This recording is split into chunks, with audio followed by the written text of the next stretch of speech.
பாவங்கள் போக்கவே சாபங்கள் நீக்கவே பூலோகம் வந்தாரையா.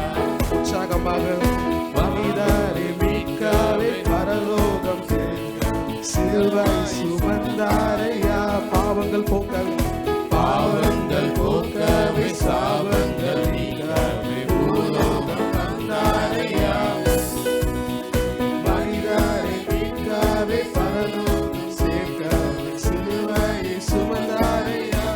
கண்ணீரை துடைத்தாரையா, சந்தோஷம் தந்தாரையா. கண்ணீரை துடைத்தாரையா, சந்தோஷம் தந்தாரையா.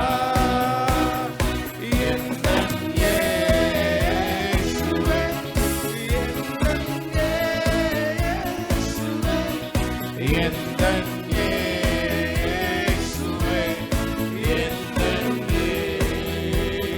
இயேசுவே, எந்தன் இயேசுவே, எந்தன் இயேசுவே, எந்தன் இயேசுவே, எந்தன் இயேசுவே.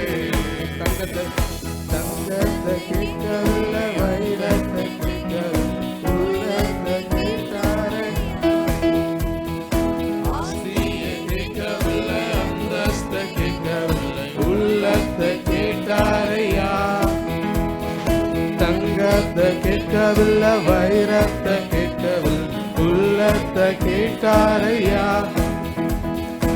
ஆஸ்தியை கேட்கவில்லை, அந்தஸ்தை கேட்கவில்லை, உள்ளத்தை கேட்டாரையா. நான் தேடி போகவில்லை, என்னை தேடி வந்தாரையா. நான் தேடி போகவில்லை, என்னை தேடி வந்தாரையா.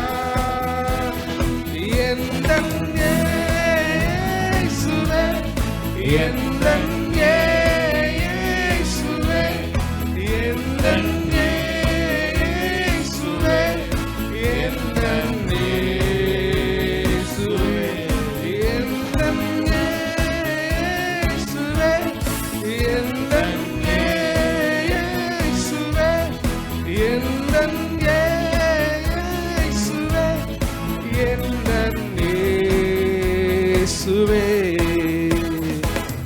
செற்றிலிருந்து தூக்கினார், கண்மலை மேல் நிறுத்தினார். செற்றிலிருந்து தூக்கினார், கண்மலை மேல் நிறுத்தினார்.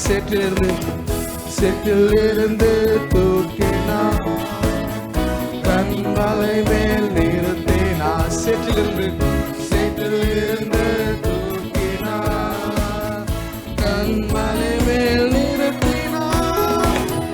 பாவமான வாழ்க்கையை மாற்றி தந்தாரே. துன்பமான வேளையில் இன்பம் தந்தாரே. பாவமான வாழ்க்கையை மாற்றி தந்தாரே.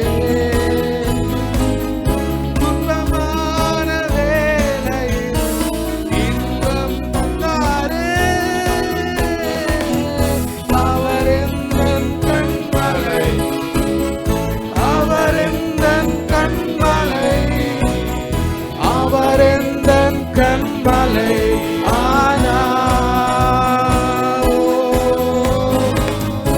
அவர் எந்தன் கண்மலை, அவர் எந்தன் கண்மலை, அவர் எந்தன் கண்மலை ஆனார். சேற்றிலிருந்து தூக்கினார், கண்மலை மேல்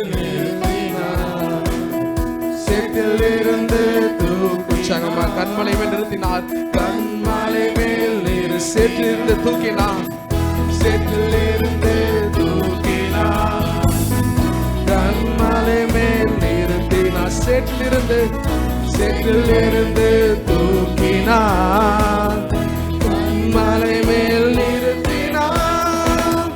பலமான வாழ்க்கையை மாற்றி தந்தாரே, துன்பமான வேளையில் இன்பம் தந்தாரே.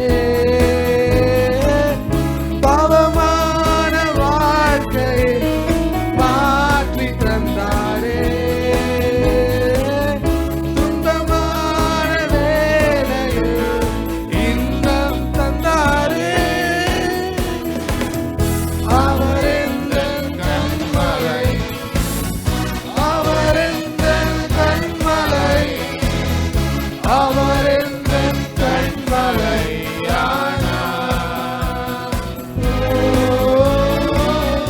அவர் எந்தன் கண்மலை, அவர் எந்தன் கண்மலை, அவர் எந்தன் கண்மலையானார்.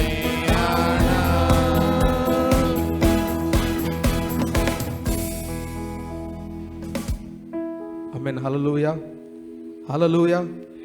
ஆமென். நம் தேவன் நம்மளை மீட்டெடுத்த தெய்வம். நம்ம முன்பு பாவத்தில் இருந்தோம், முன்பு அக்கிரமத்தில் இருந்தோம். அவர் நமக்காக மீட்டார். இந்த நாள் ஒரு துக்கத்தினால் நினைக்கிறீங்களா? இந்த நாள் ஒரு துக்கமாக இருக்கும்னு நீங்கள் நினைக்கிறீங்களா? இல்லை. இந்த நாள் ஒரு ஒரு ஒரு சந்தோஷமான நாள் தான். ஆமென். இந்த நாள் இந்த நாளில் தான் இந்த நாள் அவர் மறிக்கலைன்னா நம்ம எல்லாரும் எப்படி இருந்திருப்போம்? பாவியாக இருந்திருப்போம். பக்கத்தில் பார்த்து சொல்லுங்கள், இந்த நாள் ஒரு மீட்பின் நாள். பக்கத்தில் பார்த்து சொல்லுங்கள், இந்த நாள் ஒரு மீட்பின் நாள். இந்த நாள் ஒரு அன்பின் நாள். சொல்லுங்கள், இந்த நாள் ஒரு அன்பை நம்மளுக்கு வெளிப்படுத்தின நாள். உற்சாகமாக இன்னும் ஒரு பாடலை பாடி மேம்படுத்தும் அவர் அன்பை நினைத்து.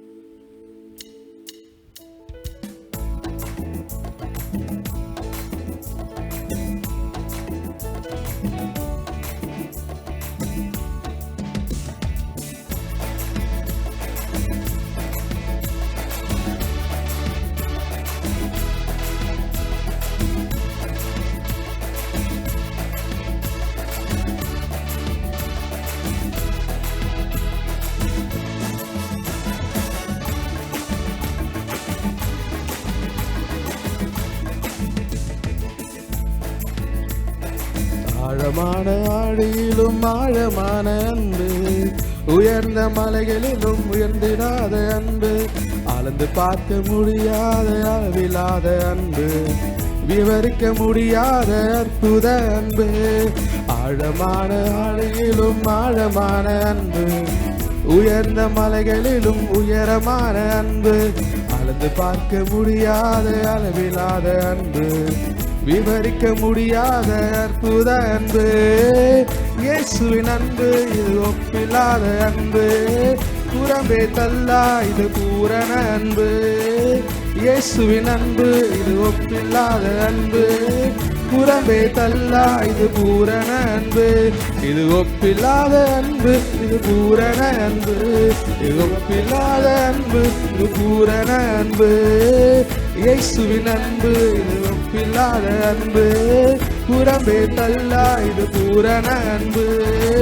இயேசுவின் அன்பு இது ஒப்பில்லாத அன்பு, புறம்பே தள்ளா இது பூரண. ஆழமான ஆழியிலும் ஆழமான அன்பு, உயர்ந்த மனிதனிலும் உயரமான அன்பு, அளந்து பார்க்க முடியாத அளவில்லாத அன்பு, விவரிக்க முடியாத அற்பு. ஆழமான ஆழியிலும்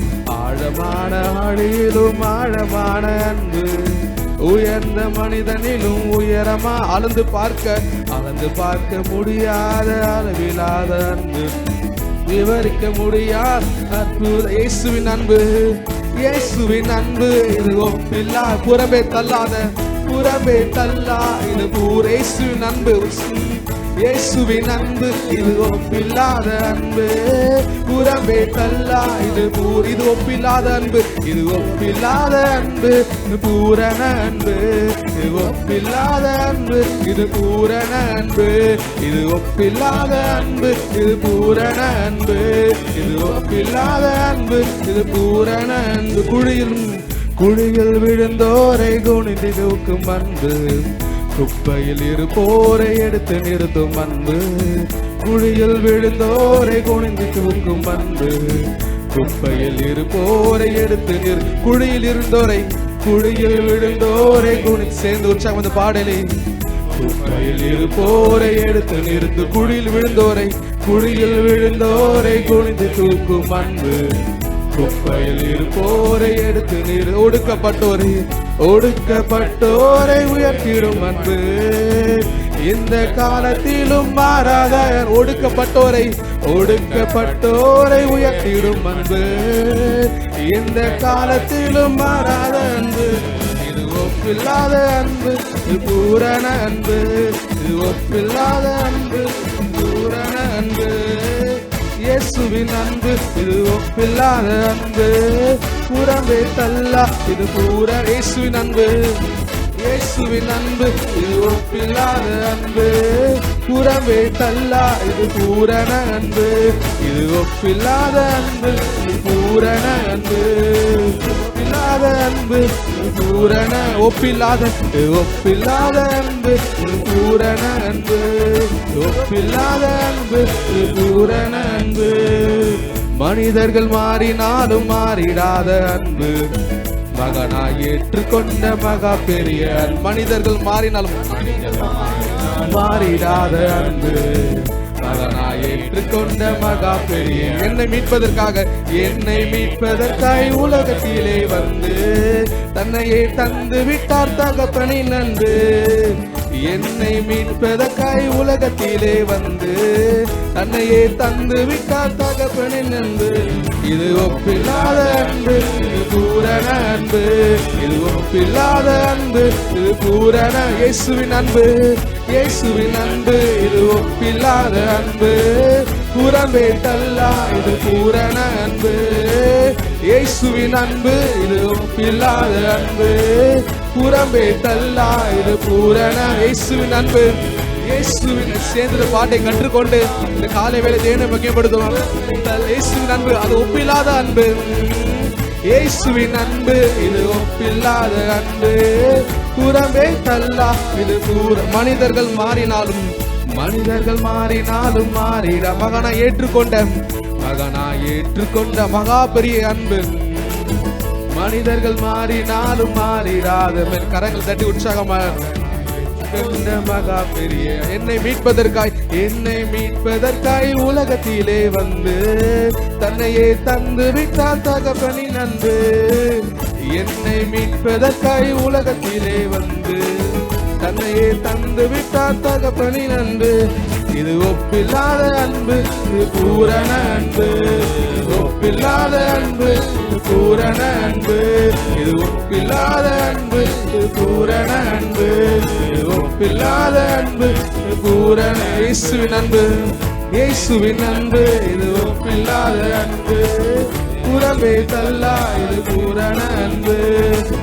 இயேசுவின் அன்பு ஒப்பில்லாத அன்பு, புறம்பே தள்ளா இது பூரண. இயேசுவின் அன்பு, இயேசுவின் அன்பு ஒப்பில்லாத அன்பு, புறம்பே தள்ளா இது பூரண அன்பு. இயேசுவின் அன்பு ஒப்பில்லாத அன்பு, புறம்பே தள்ளா பூரண அன்பு. ஆமென். ஹல்லேலூயா.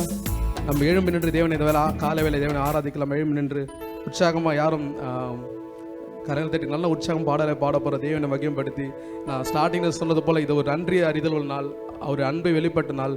கல்வாரியில் நமக்காக அவர் அன்பை கொண்டு வெளிப்படுத்தி நமக்கு அன்பை காட்டினார். சொல்லப்போனால் இன்றைக்கி தான் உண்மையான ஒரு காதல், ஒரு அன்பு நிறைந்த நாள் சொல்லலாம்.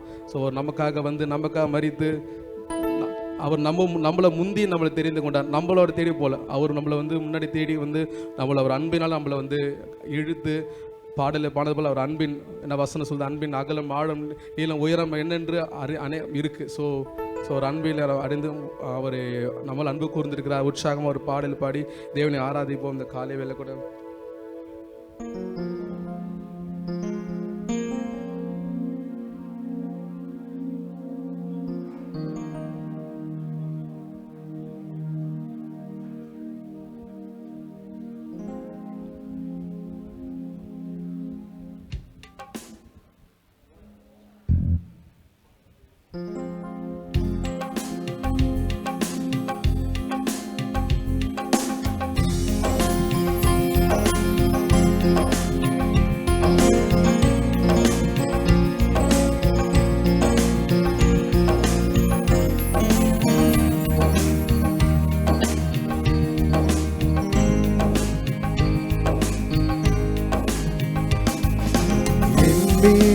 அன்பு கூர்ந்து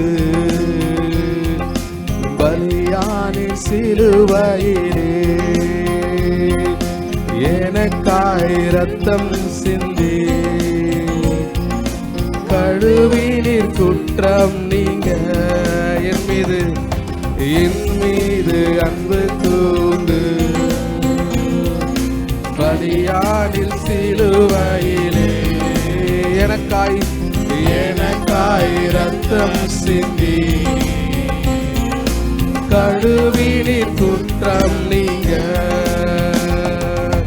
பிரித்தெடுத்தே பிறக்கு முன்னால் உமக்கென்று வாழ்ந்திட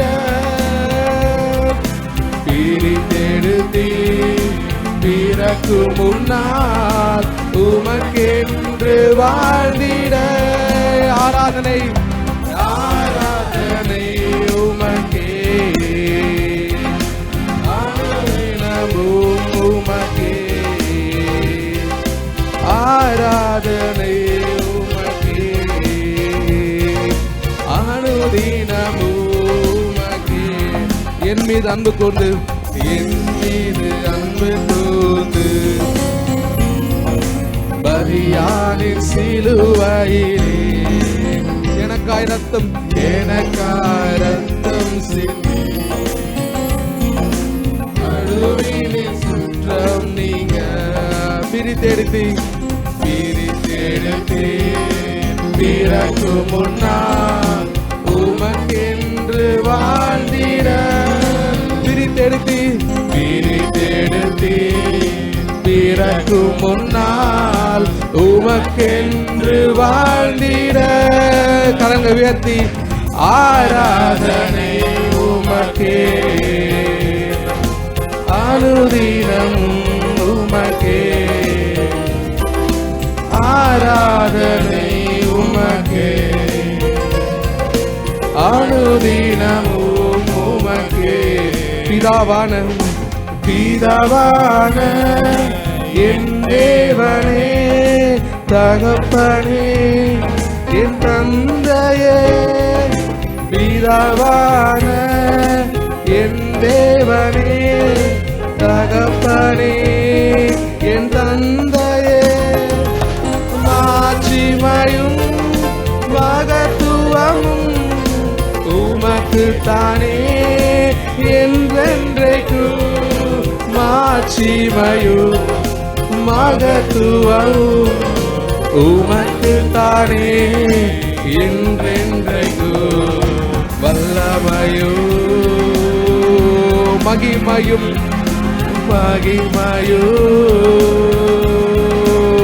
தகப்பனே உமக்கு தானே வல்லமையும் மகிமையும் தகப்பனே உமக்கு தானே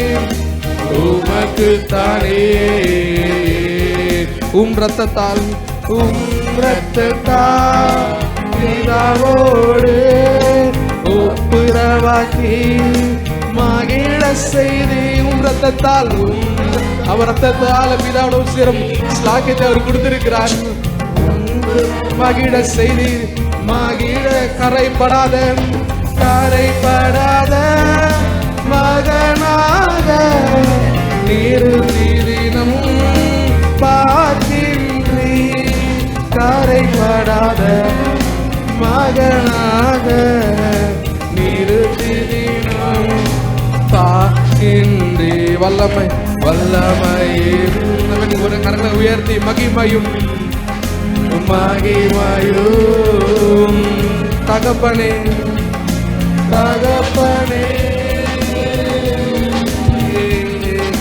உமக்கு தானே வல்லமையோ மகிமையோ தகப்பனே உமது தானே. மாம்சமான திரையே என்று கிழித்து புது வழி திறந்தே. மாம்சமான திரையே என்று கிழித்து புது வழி திறந்தே. பரிசுத்தமும் திரு சமூகம் நுழைய செய்து. பரிசுத்தமும் திரு சமூகம் நுழைய செய்து. வல்லமையோ மகிமையும் தகப்பனே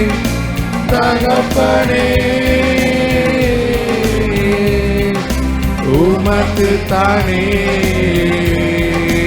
வல்லமையும்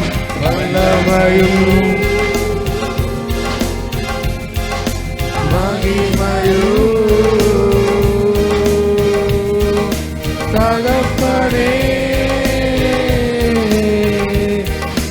உமக்கு தானே. என் மீது அன்பு கூர்ந்து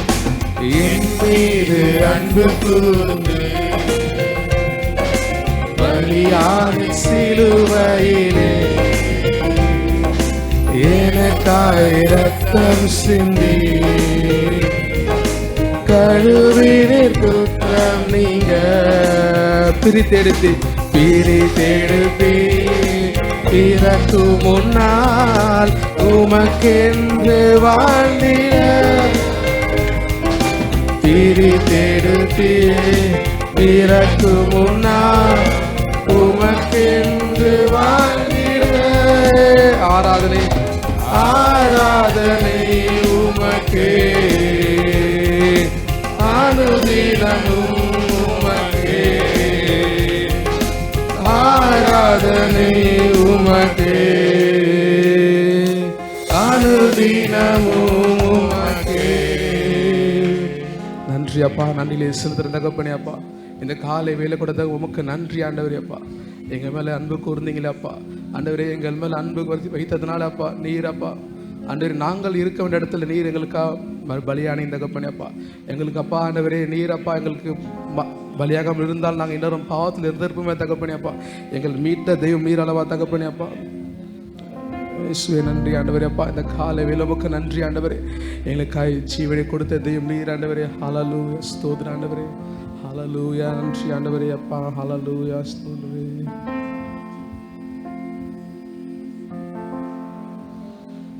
பலியான செம்மறி பாவங்கள் எல்லாம் சுமந்து தீர்த்தவரே. பலியான செம்மறி பாவங்கள் எல்லாம் சுமந்து தீர்த்தவரே. பலியான செம்மறி பாவங்கள் எல்லாம் சுமந்து தீர்த்தவரே. பரிசுத்த ரத்தம் எனக்காக அல்லோ பாக்கியம் பாக்கியமே. பரிசுத்த ரத்தம் எனக்காக அல்லோ பாக்கியம் பாக்கியமே. பரிசுத்தரே பரிசுத்தரே படைத்தவரே படைத்தவரே ஆராதனை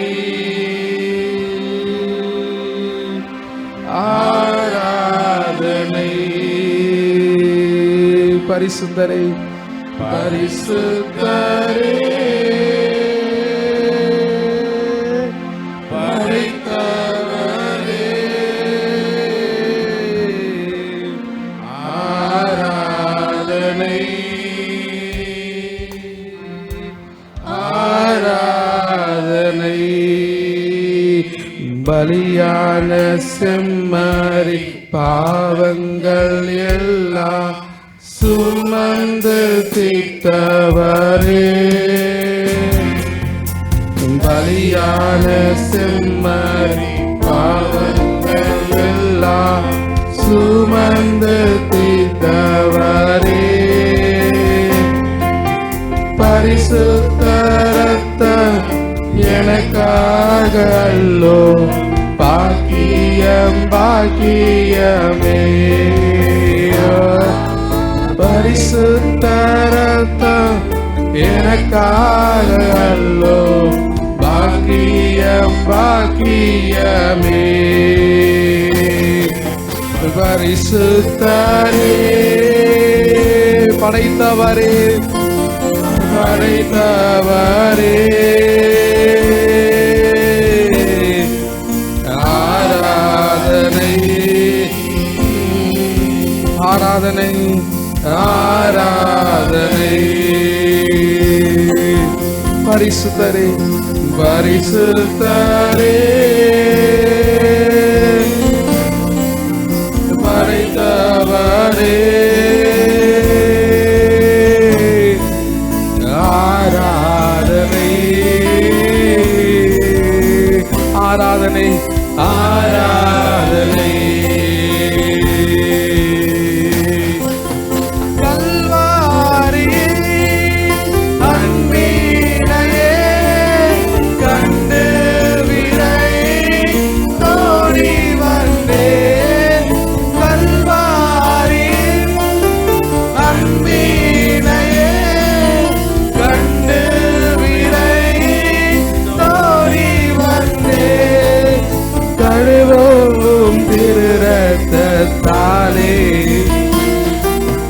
கரை நீங்க இருதயத்தை உன்னை கழுவும் திருரத்தத்தாலே.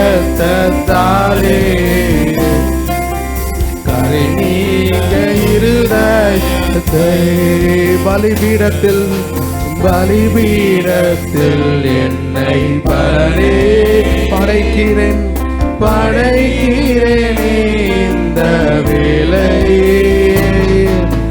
அடியேனை திருசித்த போல ஆண்டு நடத்திடுமே. அடியேனை திருசித்தம் போல ஆண்டு நடத்திடுமே.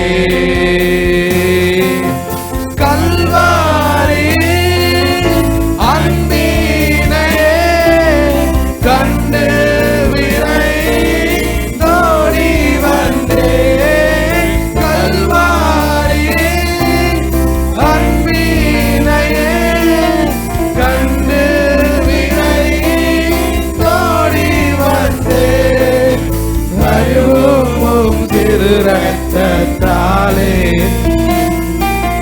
கரை நீங்க இருதயத்தை என்னை கழுவும் திரு ரத்தத்தாலே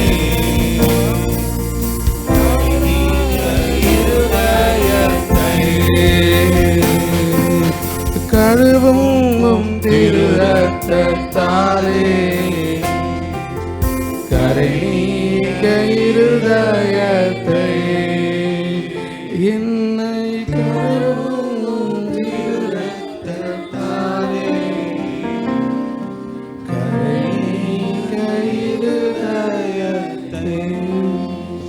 நன்றி அப்பா, நன்றிகளை செலுத்துகிற தகப்பனே அப்பா. இந்த காலை வேலைக்கு நம்ம நன்றிகளை செலுத்துகிற தகப்பனே அப்பா. ஆண்டவரே, உங்கள் அன்பிற்காக நாங்கள் மீண்டும் நன்றிகளை செலுத்துகிற தகப்பனே அப்பா. ஒவ்வொரு நாளும் உம்முடைய சிலுவை சுமந்து கொண்டு உண்மை பின்பற்றி நடக்க கற்று கிருபை செய்யுங்க தகப்பனே அப்பா. உங்களுக்கு சீஷனாக இருக்க நாங்கள் அப்பா உலகத்தை வெறுத்து தகப்பனே அப்பா, சிலுவன் உபதேசத்தை நாங்கள் பின்பற்றி நாங்கள் ஒவ்வொரு நாளும் தகப்பனே உங்கள் அன்பில் வேரூன்றி அப்பா, அவன் அன்பின் ஆழம் அகலன் உயரம் அப்பா என்னதென்று அறிந்து செயல்பட்டு மக்காய் வாட கத்த கிருபை செய்யுங்க. ஒவ்வொரு நாளும் மக்காய் நாங்கள் வாட கத்த கிருபை செய்யுங்க. இயேசு மூலம் பிதாவே, ஆமென். ஆமென், ஆமென், ஆமென். உட்காருவோம். இந்த நல்ல நாளிலும் ஆண்டவருடைய பாடுகளையும் மரணத்தையும் தியானிக்கும்படியாக நாம் கடந்து வந்திருக்கிறோம். இது ஒரு சடங்காச்சாரமான ஆராதனை அல்ல. இது ஒரு வெற்றியினாலை நிர்ணயிக்கிற குறிக்கிற ஒரு நல்ல ஒரு ஆராதனை. எனவே இந்த ஆராதனைக்குள்ளாக நாம் ஒரு பயபக்தியுடன் இருப்போம். ஒரு ப்ரோக்ராம் போட்டு வச்சிருக்கிறோம். சரியாக 12 மணிக்கெல்லாம் அந்த கூட்டங்கள் முடியும். 3 செய்திகள் உண்டு, சங்கீத பகுதிகள், அது போல வேத வாசிப்பு பகுதியில் இருக்கும். இடையிலே ஜெபிக்கிறவர்கள் சுருக்கமாக இந்த ஆராதனைக்காக வார்த்தைகளுக்காக ஜெபிக்கலாம். ஆரம்பமாக வேத பகுதியை வாசிப்போம். சகோதரி வள்ளி அவர்கள் முன்பாக வந்து ஏசாயா 53வது அதிகாரத்தை அவர்கள் வாசிப்பார்கள். ஏசாயா 53வது அதிகாரத்தை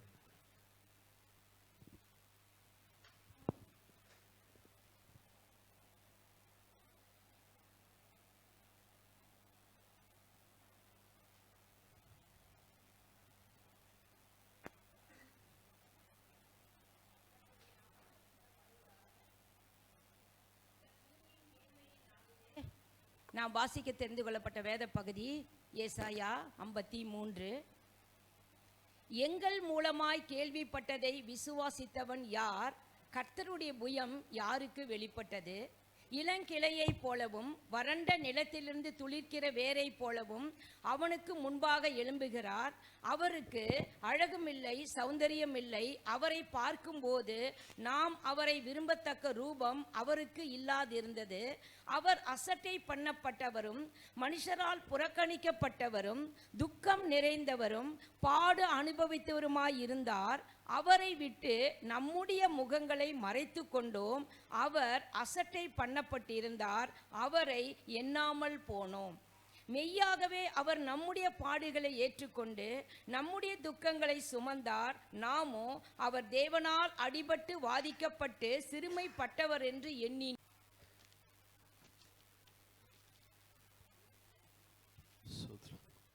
ஹல்லேலூயா. சடங்காச்சாரமாக நாளில் பார்க்கும்போது ஆண்டவர் பேசின இந்த கடைசி வார்த்தை 7 வார்த்தைகளை தான் பல இடங்களில் தியானித்து கொண்டிருப்பாங்க. ஆனால் நாம் ஆண்டவருடைய சிலுவையின் மேன்மையை, கல்வாரி சிலுவையில் அவருடைய அன்பை குறித்து நாம் தியானித்து கொண்டிருக்கிறோம். ஹல்லேலூயா. இந்த பாக்கியத்தை ஆண்டவர் நமக்கு சபைக்கு கொடுத்திருக்கிறார். இந்த நாளில் நான் வாசித்தது பிரகாரம் எபேசியர் 1 2வது அதிகாரம் 1 5வது வசனம் வரைக்கும் நாம் தியானிக்க போகிறோம்.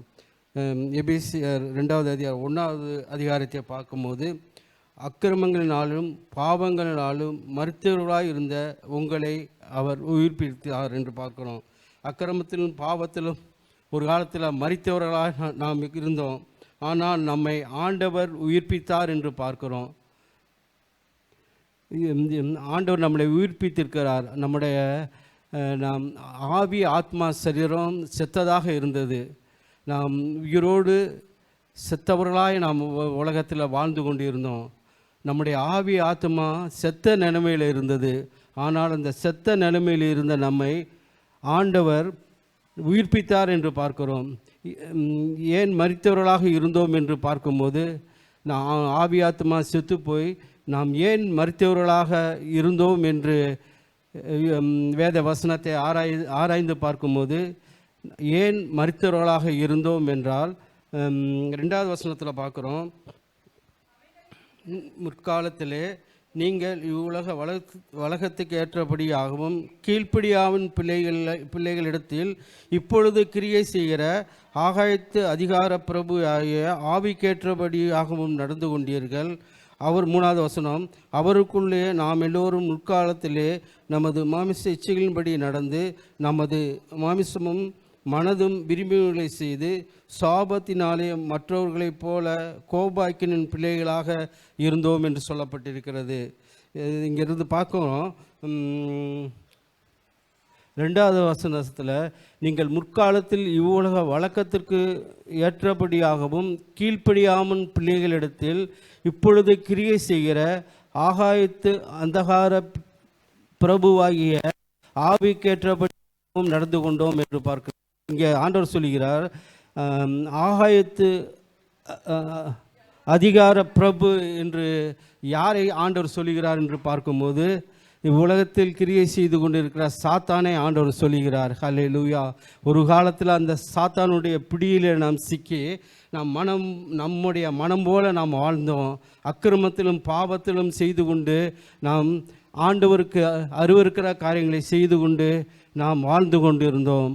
அது அப்படி வாழ்ந்து கொண்டிருந்ததுனால நம்முடைய ஆவி ஆத்மா செத்ததாக இருந்தது. அப்படிப்பட்ட சூழ்நிலையில் ஆண்டவர் தான் நமக்கு அவர் மனம் இறங்கி நம்மளை ரட்சித்தார் என்று பார்க்கிறோம். எனவே இந்த நம்முடைய ஆவி ஆத்மா செத்து போயிருந்த நிலைமைக்கு காரணம் இவ்வுலகத்தின் அதிபதி சாத்தானால் நாம் வஞ்சிக்கப்பட்டு சாத்தானுடைய பிடியில் இருந்து பிசாசனுடைய கிரியைகளை செய்து கொண்டு தேவன் அருவருக்கிற காரியங்களை செய்து கொண்டு நாம் ஆண்டவருக்கு கோபப்படுத்துகிற காரியங்களை செய்து கொண்டு நாம் வாழ்ந்து கொண்டு இருந்தோம். அப்படி வாழ்ந்து கொண்டு இருந்த நம்மை ஆண்டவர் மீட்டெடுத்தார் என்று இந்த காரியத்தை பார்க்கணும். 4வது வசனம், தேவனோ இரக்கத்தில் ஐஸ்வர்யம் உள்ளவராய் நம்மில் அன்பு கூர்ந்து தம்முடைய மிகுந்த அன்பினாலே என்று சொல்லப்பட்டிருக்கிறது. தேவனோ இரக்கத்தில் ஐஸ்வர்யம் உள்ள தேவன். நம்ம ஆவி ஆத்மா செத்து போய் பிசாசின் பிடியில் இருந்து நாம் ஆண்டவர் அருவருக்கிற காரியங்களை செய்து கொண்டு ஆண்டவருக்கு கோபப்படுத்துகிற காரியங்களை நாம் செய்து கொண்டு இருந்தோம். ஆனாலும் ஆண்டவர் நம்முடைய கிரியைக்கு தக்க பலனை நமக்கு தராதபடி ஆண்டவர் நம் மீது இரக்கமாக இருந்தார் என்று பார்க்குறோம். ஹல்லேலூயா. ஆண்டவர் நம் மீது இரக்கமாக இருந்ததுனால, அவர் இரக்கத்தை ஐஸ்வர்யமுள்ள தேவனாக இருந்ததுனால அவர் நம்மிடத்தில் அன்பு கூர்ந்து தம்முடைய மிகுந்த அன்பினாலே என்று சொல்லப்பட்டிருக்கிறது. ஹல்லேலூயா. அவர் நம்மிடத்தில் அன்பு கூர்ந்தார். அவர் மிகுந்த இரக்கமுள்ள தேவன். இந்த உலகத்தில் எத்தனையோ கோடி ஜனங்கள் இருந்தாலும் அவர்களுக்கெல்லாம் கிடைக்காத ஸ்லாக்கியத்தை தேவன் நமக்கு தந்திருக்கிறார். ஹல்லேலூயா. அவரை நோக்கி அப்பா பிதாவே என்று கூப்பிடுற புத்திர சுவிகாரத்தை நமக்கு தந்தார். அதோடு மாத்திரமில்லை, ஹல்லேலூயா, அவர் இரக்கமுள்ள தேவனாக இருந்ததுனால நாம் செய்த அக்கிரமத்துக்கு, நாம் செய்த அநியாயங்களுக்கு, தேவனுக்கு விரோதமான செய்த அருவருப்பான காரியங்களை செய்வது, அப்படிப்பட்ட காரியங்களை செய்து கொண்டு ஆண்டவருக்கு கோபம் மூட்டி கொண்டு இருந்த நம்மை அவர் அன்பினாலே, ஹல்லேலூயா, அவருடைய அன்பு, ஹல்லேலூயா, அந்த மெய்யான அன்பு நம்மளை மீட்டு கொண்டது. அந்த அன்பினால் அவர் என்ன செய்தார் என்று பார்க்கிறோம். தன்னுடைய அக்கிரமங்களை மறுத்தவராக இருந்த நம்மை கிறிஸ்துவனு கூட உயிர்ப்பித்தார். தன்னுடைய மகனை, தன்னுடைய சொந்த குமாரனை, ஹல்லேலூயா, அவர் ஆண்டவரிடத்தில் செல்ல பிள்ளையாக இருந்தார். நீதிமொழியில் பார்க்குறோம். ஆண்டவரிடத்தில் செல்ல பிள்ளையாக ஆண்டவருக்கு அவர் ஆண்டவரோடு கூட இருந்த தன்னுடைய சொந்த குமாரனை, ஹல்லேலூயா, அவர் நம்மிடத்தில் அன்பு கூர்ந்ததுனால அவருடைய சொந்த குமாரனை நம்முடைய பாவங்களுக்காக, நம்முடைய அக்கிரமங்களுக்காக அவர் இந்த பூமிக்கு அனுப்பி, ஹல்லேலூயா, அவரை சிலுவையில் மரிக்க வைத்து அவருடைய இரத்தத்தினாலே நம் பாவங்களெல்லாம் கழுவி நம்மளை சுத்திகரித்து, ஹல்லேலூயா, நம் மீது இருக்கிற அன்பினாலே கர்த்தர் நம்மளை மீட்டு கொண்டார் என்று இங்கே நாம் பார்க்கிறோம். எனவே இந்த வேளையில் ஆண்டவர் நம்மளை மீட்டு கொண்டு இருக்கிறார். ஹல்லேலூயா. பிசாசின் பிடியில் இருந்தோம், அந்தகார சக்தியின் பிடியில் இருந்தோம், இருளின் அதிகாரத்தில் இருந்தோம், மனம் போல நாம் வாழ்ந்து கொண்டு இருந்தோம், ஆண்டவருக்கு அருவருக்கிற காரியங்களை செய்து கொண்டு இருந்தோம். ஹல்லேலூயா. பாவத்தில் விழுந்து கிடந்தோம். ஹல்லேலூயா. அப்படிப்பட்ட சூழ்நிலையில் ஆண்டவருக்கு கோபம் மூட்டுகிற காரியங்களை நாம் செய்து கொண்டிருந்த வேளையில், ஹல்லேலூயா, ஆண்டவர் நம்மிடத்தில் அன்பு கூர்ந்தார். ஆண்டவர் நம்மிடத்தில் அன்பு கூர்ந்து அவருடைய சொந்த குமாரனை நமக்காக அனுப்பி நம்மளை மீட்டு எடுத்தார் என்று இங்கே வேத வசனம் சொல்லுகிறது. ஹல்லேலூயா. இந்த நாளிலே ஆண்டவர் நம்மளை மீட்காவிட்டால் நாம் இந்த இடத்துல இருக்க மாட்டோம். ஏதாவது ஒரு சினிமா தியேட்டரில் போய் உட்கார்ந்துருப்போம். இல்லாத வெட்டி கதை, வீண் கதைகள் பேசிவிட்டு, ஹல்லேலூயா, நாம் உலகத்தாரை போல வாழ்ந்து கொண்டு இருப்போம். ஆனால் ஆண்டவர் நம் மீது இரக்கம் வைத்த தேவன். ஹல்லேலூயா. இரக்கத்தில் ஐஸ்வர்யமுள்ள தேவன் நம்முடைய தேவன். ஹல்லேலூயா. அவர் மிகுந்த இரக்கத்தினால, அவர் மிகுந்த கிருபையினாலே, ஹல்லேலூயா ஹல்லேலூயா, தன்னுடைய சொந்த குமாரனை அனுப்பி நம்மளை மீட்டு எடுத்திருக்கிறார். ஹல்லேலூயா. இந்த அருமையான ஸ்லாக்கியத்தை தேவன் நமக்கு தந்திருக்கிறார். ஹல்லேலூயா. எனவே இந்த அருமையான பாக்கியத்தை ஹல்லேலூயா தேவன் நமக்கு தந்ததுக்காக இந்த நாளிலே நாம் எல்லாரும் சேர்ந்து ஹல்லேலூயா ஹல்லேலூயா, நம்ம ஆண்டவர் நம் மீது இரக்கம் வைத்ததுனால, நம்முடைய கிருபை வைத்ததுனால, நம் மீது தயவு வைத்ததுனால, ஹல்லேலூயா, நம்முடைய பாவங்களை அவர் பாராதபடி ஹல்லேலூயா அதை எல்லாம் நீக்கி போட்டு அவருடைய சொந்த குமாரனை அனுப்பி அவருடைய இரத்தத்தினாலே நம்முடைய பாவங்களை கழுவி ஹல்லேலூயா அவருடைய பிள்ளையாய் நம்மளை மாற்றியிருக்கிறார். ஹல்லேலூயா. எனவே இந்த வேளையில் அவருடைய பிள்ளையாய் நம்மளை மாற்றியதற்காக இந்த வேளையில் நாம் உள்ளத்தின் ஆழத்திலிருந்து கர்த்தருக்கு நாம் சோத்திரம் செலுத்துவோமா? ஹல்லேலூயா. சோத்திரம் சோத்திரம் சோத்திரம் ஆண்டவரே. அப்பா பிதாவே, ஹல்லேலூயா ஹல்லேலூயா. அங்கே அப்பா எங்கள் ஆவி ஆத்துமா ஆண்டவரே செத்த நிலைமையில் இருந்தது. ஆண்டவரே ஆண்டவரே இயேசுவே, நாங்கள் உயிரோடு இருந்தும் செத்தவர்களாக ஆண்டவரே நாங்கள் வாழ்ந்து கொண்டு இருந்தோம். ஆண்டவரே அப்படி வாழ்ந்து கொண்ட எங்களை ஆண்டவரே அப்பா இயேசுவே ஹல்லேலூயா அப்பா உமக்கு அருவருக்கமான காரியங்களை செய்து உம்முடைய கோபத்துக்கு நாங்கள் உட்பட்டவர்களாய் வாழ்ந்த எங்களை ஆண்டவரே நீர் இரக்கம் கொண்டு மீட்டு ஆண்டவரே உம்முடைய மகனை அனுப்பி ஆண்டவரே ஏசப்பா எங்களை மீட்டெடுத்ததுக்காக உமக்கு உள்ளத்தின் ஆழத்திலிருந்து நாங்கள் நன்றி செலுத்துகிறோம். ஆண்டவரே ஹல்லேலூயா ஹல்லேலூயா ஹல்லேலூயா. நீர் மாத்திரம் எங்களை மீட்காவிட்டால் ஆண்டவரே உம்முடைய இரக்கங்கள் மீது இல்லாமல் இருந்திருந்தால் ஆண்டவரே இன்னும் நாங்கள் இருளின் அதிகாரத்தில் நாங்கள் இருப்போம். ஆண்டவரே ஆனாலும் எங்கள் மீது தயவு கூர்ந்து உம்முடைய அன்பினாலே எங்களை மீட்டதற்காக சோத்திரம் செலுத்துகிறோம். உள்ளத்தின் ஆழத்திலிருந்து ஏதோ இந்த நாளிலே சபையாராக நாங்கள் உம்மை சோத்தரிக்கிறோம். ஆண்டவரே எங்களை மீட்டதற்காய் சோத்திரம், உம்முடைய இரத்தத்தினாலே எங்களை கழுவுனதற்காய் சோத்திரம் சோத்திரம் சோத்திரம். ஆண்டவரே ஹல்லேலூயா ஹல்லேலூயா ஹல்லேலூயா. அதே போல ஹல்லேலூயா நம்மை போல இன்னும் கோடா கோடி ஜனங்கள் இந்த உலகத்தில் வாழ்ந்து கொண்டு இருக்கிறாங்க. அவர்கள் ஹல்லேலூயா தேவனுக்கு அருவருக்கிற காரியங்களை செய்து கொண்டு, தேவனை துக்கப்படுத்தி கொண்டு, தேவனை வேதனைப்படுத்தி கொண்டு, அவருக்கு கோபத்தை உண்டாக்கி கொண்டு ஹல்லேலூயா அவர்கள் வாழ்ந்து கொண்டு இருக்கிறாங்க. அவர்களெல்லாம் கர்த்தர் நம்மை மீட்டது போல அவர்களையும் கர்த்தர் மீட்க வேணும். ஹல்லேலூயா.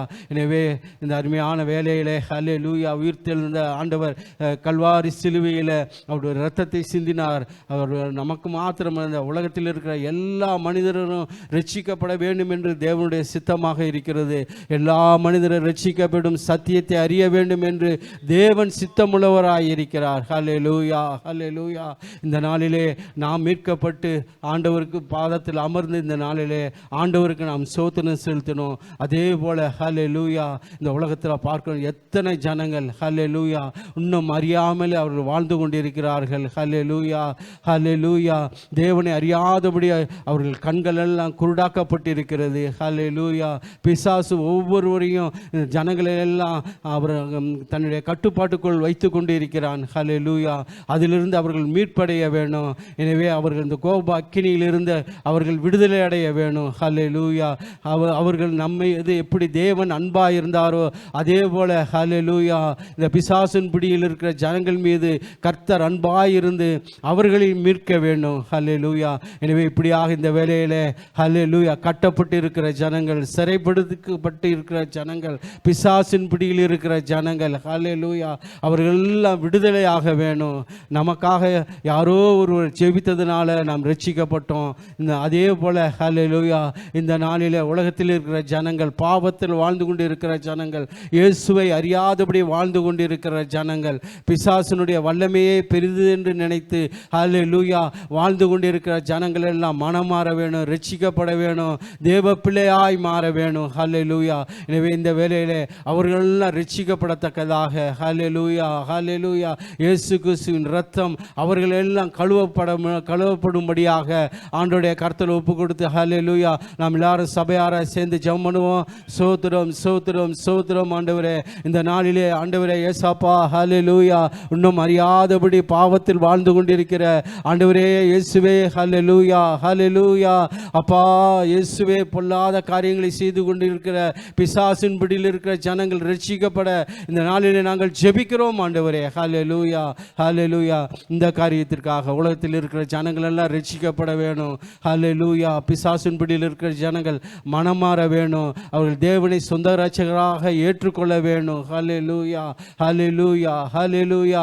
அப்படியாக வெளியே இருக்கிற ஜனங்கள், இந்த உலகத்தில் பாவத்தில் வாழ்ந்து கொண்டு இருக்கிற ஜனங்கள் எல்லாம் மனம் திரும்பத்தக்கதாக, ரட்சிக்கப்படத்தக்கதாக, தேவனுடைய அன்புக்குள் வரத்தக்கதாக. ஹல்லேலூயா, ஹல்லேலூயா. ஏவப்பட்ட யாராவது ஒருவர், ஹல்லேலூயா, ஹல்லேலூயா.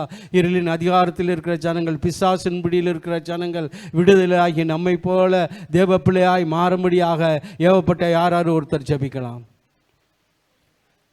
சோதரம்.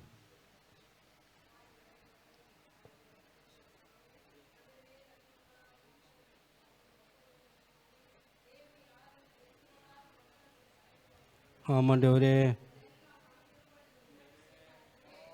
ஏற்றுக்கொள்ள நீர் உதவி செய்யுங்க ஆண்டவரே. உடைய கரங்களை ஒப்பு கொடுக்கிறேன் சுவாமி. சோதர ராஜா, நன்றி தகப்பனே. அப்பா, இந்த நாளில் ஆண்டவரே அப்பா உடைய பாதத்தில் உடைய கரத்தில் ஒப்பு கொடுக்கிறேன் சுவாமி. கரம் ஒளியானது ஆண்டவரே, அந்த ஒளி அவங்கள தொடட்டும் சுவாமி. அந்த எந்த தேசமா இருந்தாலும், எந்த பகுதியா இருந்தாலும், எந்த மாவட்டமா இருந்தாலும், இன்றைய நாளில என் தேவன் தொட வல்லவர் ஆண்டவரே. அப்படியாக அந்த மக்களுக்காக தான் இரவும் பகலமா உடைய கரங்களை ஒப்பு கொடுக்கிறேன் சுவாமி. தெரிஞ்சும் தெரியாமையும் இருக்கிற மக்கள் கண்களை என் தேவன் தரங்க ஆண்டவரே. சோத்திரம் ஆண்டவரே. உங்கள் மனங்களை என் தேவன் தரங்க ஆண்டவரே. சோத்திரம் கர்த்தாவே.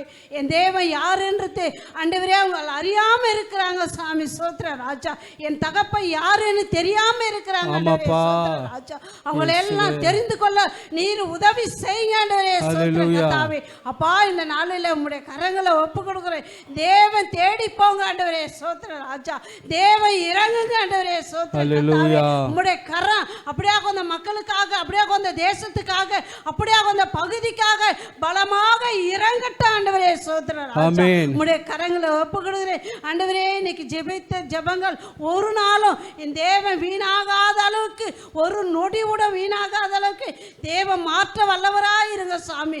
ஒரு மக்களாவது ஒரு சர்ச்சில் போய் நின்று அவங்க சாட்சி சொல்ல நீர் உதவி செய்யுங்க ஆண்டவரே. சோத்திரம் கர்த்தாவே. உம்முடைய கரங்களை ஒப்பு கொடுக்கிறேன். நீர் அப்படியா மனம் மாற்ற போறதுக்காக நன்றி ஆண்டவர். அப்படியா அந்த ஜனங்கள் எல்லாம் உன்னை ஏற்றுக்கொள்ள போறதுக்காக நன்றி சாமி. ஆசீர்வதிங்க, பலப்படுத்துங்க. இயேசு கிறிஸ்து இனிய நாமத்தில் ஜெபிக்கிற நல்ல பிதாவே, ஆமென். ஹல்லேலூயா. ஹல்லேலூயா. நாளிலே நாம் பண்ணியிருந்த ஜெபத்தை கேட்டு தேவன் இரக்கத்தில் ஐஸ்வர்யமுள்ள தேவன், ஹல்லேலூயா, அன்புள்ள தேவன். தேவன் நாளிலே நாம் சபையார ஜெபித்தோம். இந்த ஜெபித்தின் மித்தமாக ஹல்லேலூயா வரப்போகிற நாட்களில் கோடாக்கோடி ஜனங்கள் ரட்சிக்கப்பட்டு ஹல்லேலூயா இயேசுவே தெய்வம், இயேசுவே மெய்யான தெய்வம் என்று அவர்கள் அறிக்கை செய்ய போவதற்காக கர்த்தருக்கு சோத்திரம் செலுத்துவோம். சோத்திரம், சோத்திரம், சோத்திரம், சோத்திரம், சோத்திரம். ஆண்டவர் மீதியான வழியை கர்த்தர் வழிநடத்துவாராக. ஆமென், ஆமென், ஆமென். ஹல்லேலூயா. கர்த்தர் நல்லவர். ஐயா மூலியமாக கர்த்தர் நன்றாக நம்மோடு கூட பேசினார். முற்காலத்திலே மரித்திருந்த நம்மை ஆண்டவர் அவருடைய அன்பினாலே ஆண்டவர் நம்மை உயிர்ப்பித்தார். அவருடைய அன்பு மிக மிக பெரியது.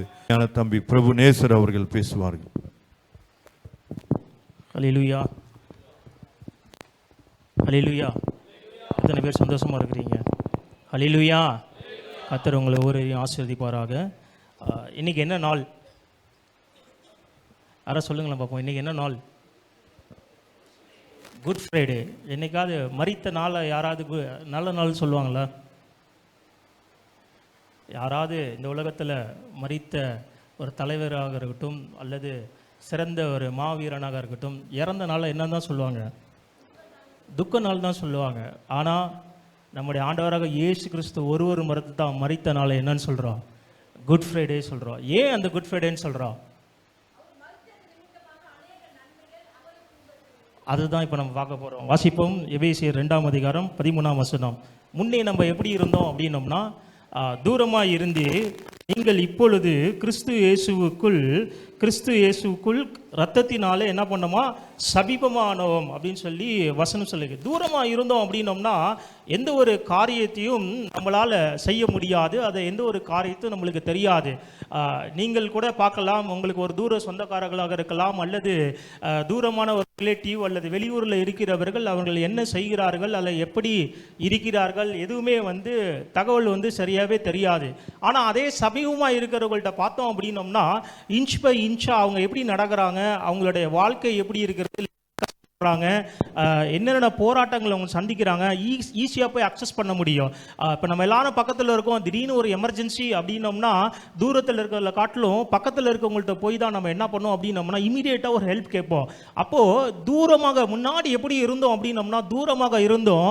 எதனால் ஆண்டவரோட பக்கத்தில் நம்ம வருகிறோம் அப்படின்னு சொல்லி பார்த்தோம் அப்படின்னோம்னா இயேசு கிறிஸ்து ரத்தத்தினாலே சமீபமானீர்கள் அப்படின்னு சொல்லி வசனம் சொல்லுகிறது.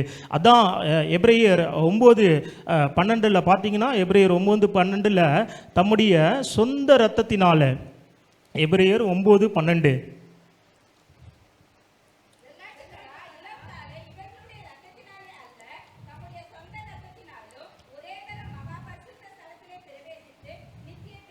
ஆமாம், தமது சொந்த ரத்தத்தினால. பிற்காலத்தில் பார்த்தீங்க அப்படின்னீங்கன்னா ஆடு மாடு கடா இப்படிப்பட்ட காரியத்தினால மீட்பு உண்டாக்கி பாவ மன்னிப்பு ஆசாரியர்கள் போய் பலிபீடத்தில் போய் இப்படியாக அவர்கள் ஜனங்களுக்காக பாவங்களை நிவர்த்தி செய்கிற ஒரு பலியாக இருந்தால், ஆனால் இயேசு எப்படி நம்மளை சமீபமாய் ஆக்கினார், தூரமாக இருந்த நம்மளை எப்படி சமமாக்கினா சொந்த ரத்தத்தினால. ரத்தம் அப்படின்றது பார்த்தோம்னா நீங்கள் நினைக்கலாம் ஏதோ ஆண்டவர் இன்னைக்கு சிலுவையில் அறைந்தார் அல்லது சிலுவையில் இன்னைக்கு கொடுக்கப்பட்டார் சொல்லி. கடைசி சொட்டு ரத்தத்தை வரத்து ஆண்டவர் என்ன பண்ணாராம், நம்மளுக்காக சிந்தினார். ஒரு கொலை நடந்தாலும் சரி அல்லது எதாக இருந்தாலும் ஒரு ஆக்சிடென்ட் எது நடந்தாலும் ஒரு 5 to 10 மினிட்ஸில் என்ன பண்ணிடுவான், உயிர் போயிடும். ஆனால் இயேசு அப்படி மறிக்கவில்லை. தலையில் முள்முடி சூட்டப்பட்டு கால்கள் கைகள் ஆணி அடிக்கப்பட்டு சராசரியாக ஒரு மனிதனின் உடலிலே எத்தனை லிட்டர் ரத்தம் இருக்கும் சொல்லுங்கள்? 4லேருந்து 5 லிட்டர் ரத்தம் இருக்கும். இந்த 4லேருந்து 5 லிட்டர் ரத்தம் வெளியே வரதுக்கு எவ்வளோ நேரம் ஆயிருக்கும் பார்த்துங்க.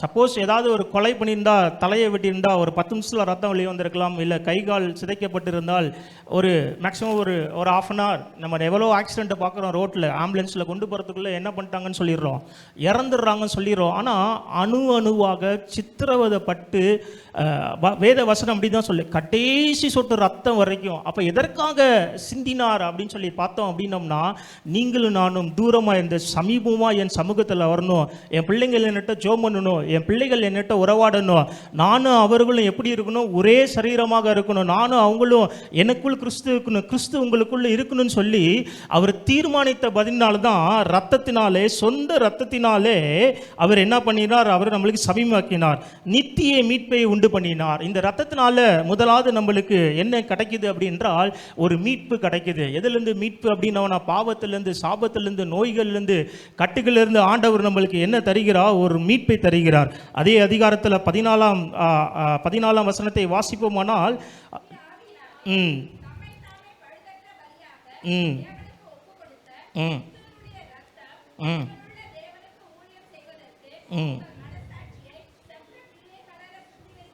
ஆமாம், செத்த கிரியைகளை சுத்திகரிப்பது. முதலாவது இந்த ரத்தம் என்ன அப்படின்னோம்னா நம்மளுக்கு ஒரு மீட்பை தருகிறது, தூரமாக இருந்த நம்மை ஆண்டவருக்கு நேராக சமீபமாக கொண்டு வருகிறது. இரண்டாவது காரியம் என்னவென்றால் செத்த கிரியை சுத்திகரிப்பதுக்கு எவ்வளோ நிச்சயம், எவ்வளவோ செத்த கிரியைகள் இருக்குது. நம்ம என்னதான் கிறிஸ்தவர்கள் என்று சொன்னாலும், என்னதான் நீதிமான்கள் என்று சொன்னாலும், இன்னும் சில ஜென்ம சாபங்கள், இன்னும் ஜென்ம பாவங்கள் நம்ம இருதயத்தில் இருந்து கொண்டே தான் இருக்கிறது. அது இச்சையாக இருக்கலாம், அல்லது பொருளாசையாக இருக்கலாம், அல்லது ஏதாவது ஒரு காரியமாக இருக்கலாம். இப்படிப்பட்ட துர்க்கிரியைகளை சுத்திகரிப்பதற்கு தான் ஆண்டவர் என்ன பண்ணார், இந்த ரத்தத்தை சிந்தினார். சுத்தம் இல்லாமல் தேவனை தரிசிக்க முடியாது, பரிசுத்தம் இல்லாமல் பரலோக ராஜ்யத்தில் பிரவேசிக்க முடியாது. ஏதோ கோயிலுக்கு வந்து ஆண்டவரோட சமூகத்தில் உட்கார்ந்து பாட்டு பாடி சர்ச்சுக்கு வரதுனால எப்படியாவது பரலோகத்துக்கு போகலாம் அப்படின்னு சொல்லி நீங்கள் ஆசைப்பட்டீர்கள், அப்படி பரலோகத்துக்கு ஒரு காலமும் போக முடியாது. யார் ஒருவன் பரிசுத்தமாக இருக்கிறார்களோ, யார் ஒருவர் கண்களில் பரிசுத்தமாக இருக்கிறார்களோ, யார் ஒருவர் இருதயத்தில் பரிசுத்தமாக இருக்கிறார்களோ, யார் ஒரு செய்கைகளை பரிசுத்தமாக இருக்கிறார்களோ, கிரியைகளை யார் உண்மையா இருக்கிறவங்களோ, யாருக்கும் தீங்கு செய்யாமல், பின்னாடி போய் பொய் பேசாமல், புரணி பேசாமல், அல்லது இருதயத்தில் கேடு நினைக்காமல், இப்படிப்பட்ட காரியத்தில் இருதயத்தில் யார் சுத்தமாக இருக்கிறார்களோ அவர்கள் தான் பரலோக ராஜ்யத்துக்கு பிரவேசிக்க முடியும். அதனால தான் உங்கள் மனசாட்சியில் செத்த கிரியை சுத்திகரிப்பதற்கே அவர் என்ன பண்ணாராம், சொந்த ரத்தத்தினாலே நம்மளுக்கு சிந்தினார். இரண்டாவது நம்மளுக்கு ஆண்டவர் இந்த ரத்தத்தினாலே நம்மளுக்கு என்ன தருகிறார் என்றால் ஒரு சுத்திகரிப்பை ஆண்டவர் நம்மளுக்கு தருகிறார். அதே அதிகாரத்தில் 22ஆம் வசனத்தை நாம் வாசிப்போம்.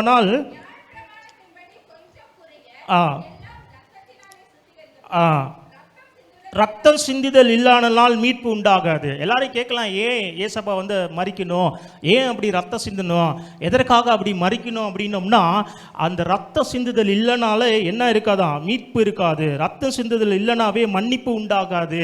அப்போ ஒரு மன்னிப்பு உண்டாக வேண்டும் என்றால் முதலாவது ஆதாம் ஏவாள் ஏதேன் தோட்டத்தில் பாவம் செய்ததுக்கு விலைக்கிரயமாக இயேசு என்ன பண்ணினார் அப்படின்னா, அவரே வந்து இறங்கினா மட்டும்தான் இந்த விலைக்கிரயம் பண்ண முடியுமா. இதுதான் வந்து சில வேத பண்டிதர்கள் என்ன சொல்லுகிறார், 40 நாள் ஆண்டவர் வனாந்திரத்தில் இருக்கும்போது எல்லா பரிசுத்தவான்கள் எல்லா தூதர்களும் கேட்டாங்க, ஆண்டவரே நாங்கள் மரிக்கிறோம், நீங்கள் ஏன் மரிக்கிறீங்க. எல்லா பிரதான தூதர்கள், சில சயின்ஸு, சில பரிசுத்தவான்கள்லாம், ஆண்டவரே நீங்கள் வேணா, உங்களுக்காக நான் மரிக்கிறேன் ஆண்டவரே, நான் என் ஜீவனை தரேன் அப்படின்னு சொல்லி எவ்வளோ பேர் சொன்னாங்களாம். ஆனால் ஆண்டவர் சொன்னாராம், இல்லை இல்லை, நான் மட்டும் போனால் தான் இந்த ஜனங்களுக்கு மீட்பு உண்டாகும், நான் மட்டும் போனால் தான் இந்த ஜனங்களை மீட்க முடியும்னு சொல்லி தான் அவருடைய சொந்த ரத்தத்தினாலே பாவ மன்னிப்பு உண்டாகபடியாக அவர் தம் சொந்த ரத்தத்தை அவர் என்ன பண்ணினாராம், நம்மளுக்கு விலைக்கிரயம் பண்ணினார். அதே அதிகாரத்தில் 26ஆம் வசனத்தை நாம் வாசிப்போமானால்,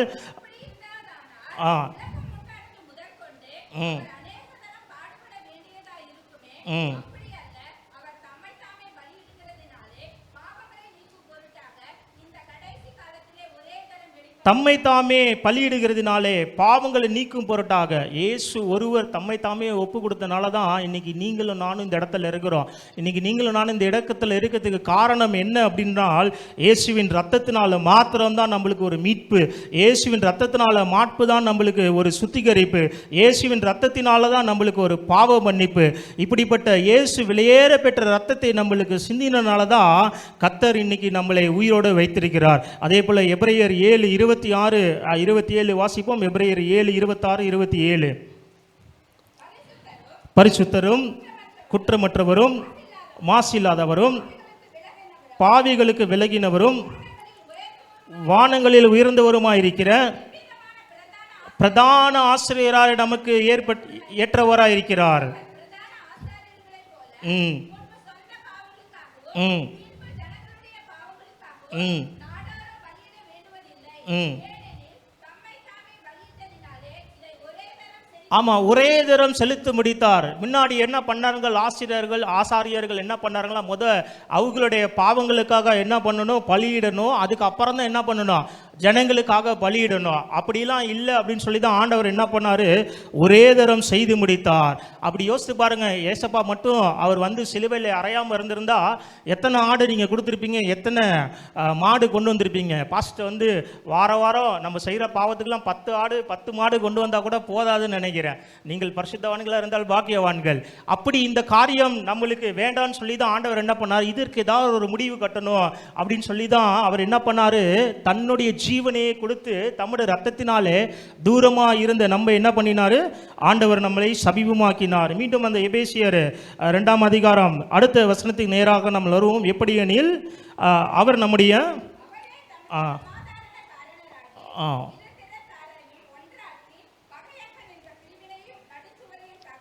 நடுச்சுவரை தகர்த்து, ஒன்றாய் இந்த பகையான் என்ற நடுச்சுவரை தகர்த்து, அது நம்மளுக்கும் ஆண்டவருக்கு ஒரு பிரிவினை உண்டாக்குகிற ஒரு நடுச்சுவர் இருந்தது. அந்த நடுச்சுவரை தகர்த்துறதற்காக தான் அவர் என்ன பண்ணாரு, சிலுவையிலே வந்து மரித்தார். ஏசாயா 59:2 நம்ம வாசிப்போமானால், ஏசாயா 59:2.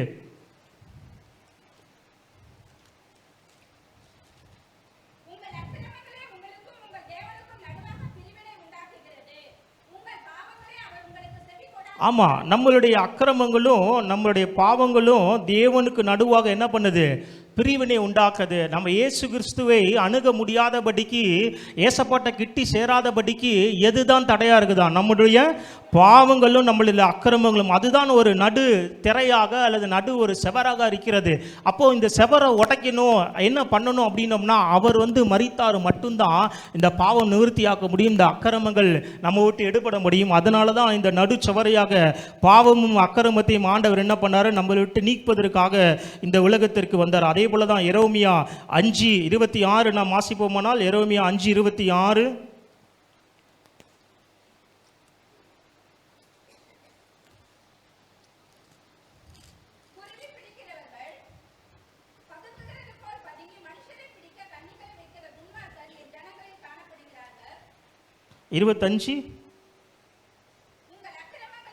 உங்கள் அக்கிரமங்களை இவளை விலக்கி உங்கள் பாவங்கள் உங்களுக்கு நன்மை வராட்ட. நம்மளுக்கு இன்னைக்கு நன்மை வராததுக்கு காரணம் என்ன? சில ஆசீர்வாதம் தடைப்பட்டுக்கிறதுக்கு காரணம் என்னவாக இருக்கிறது?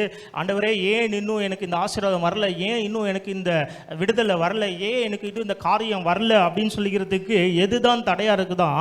உங்கள் பாவங்கள் உங்களுக்கு நன்மையை வரைவட்டாது இருக்கிறது.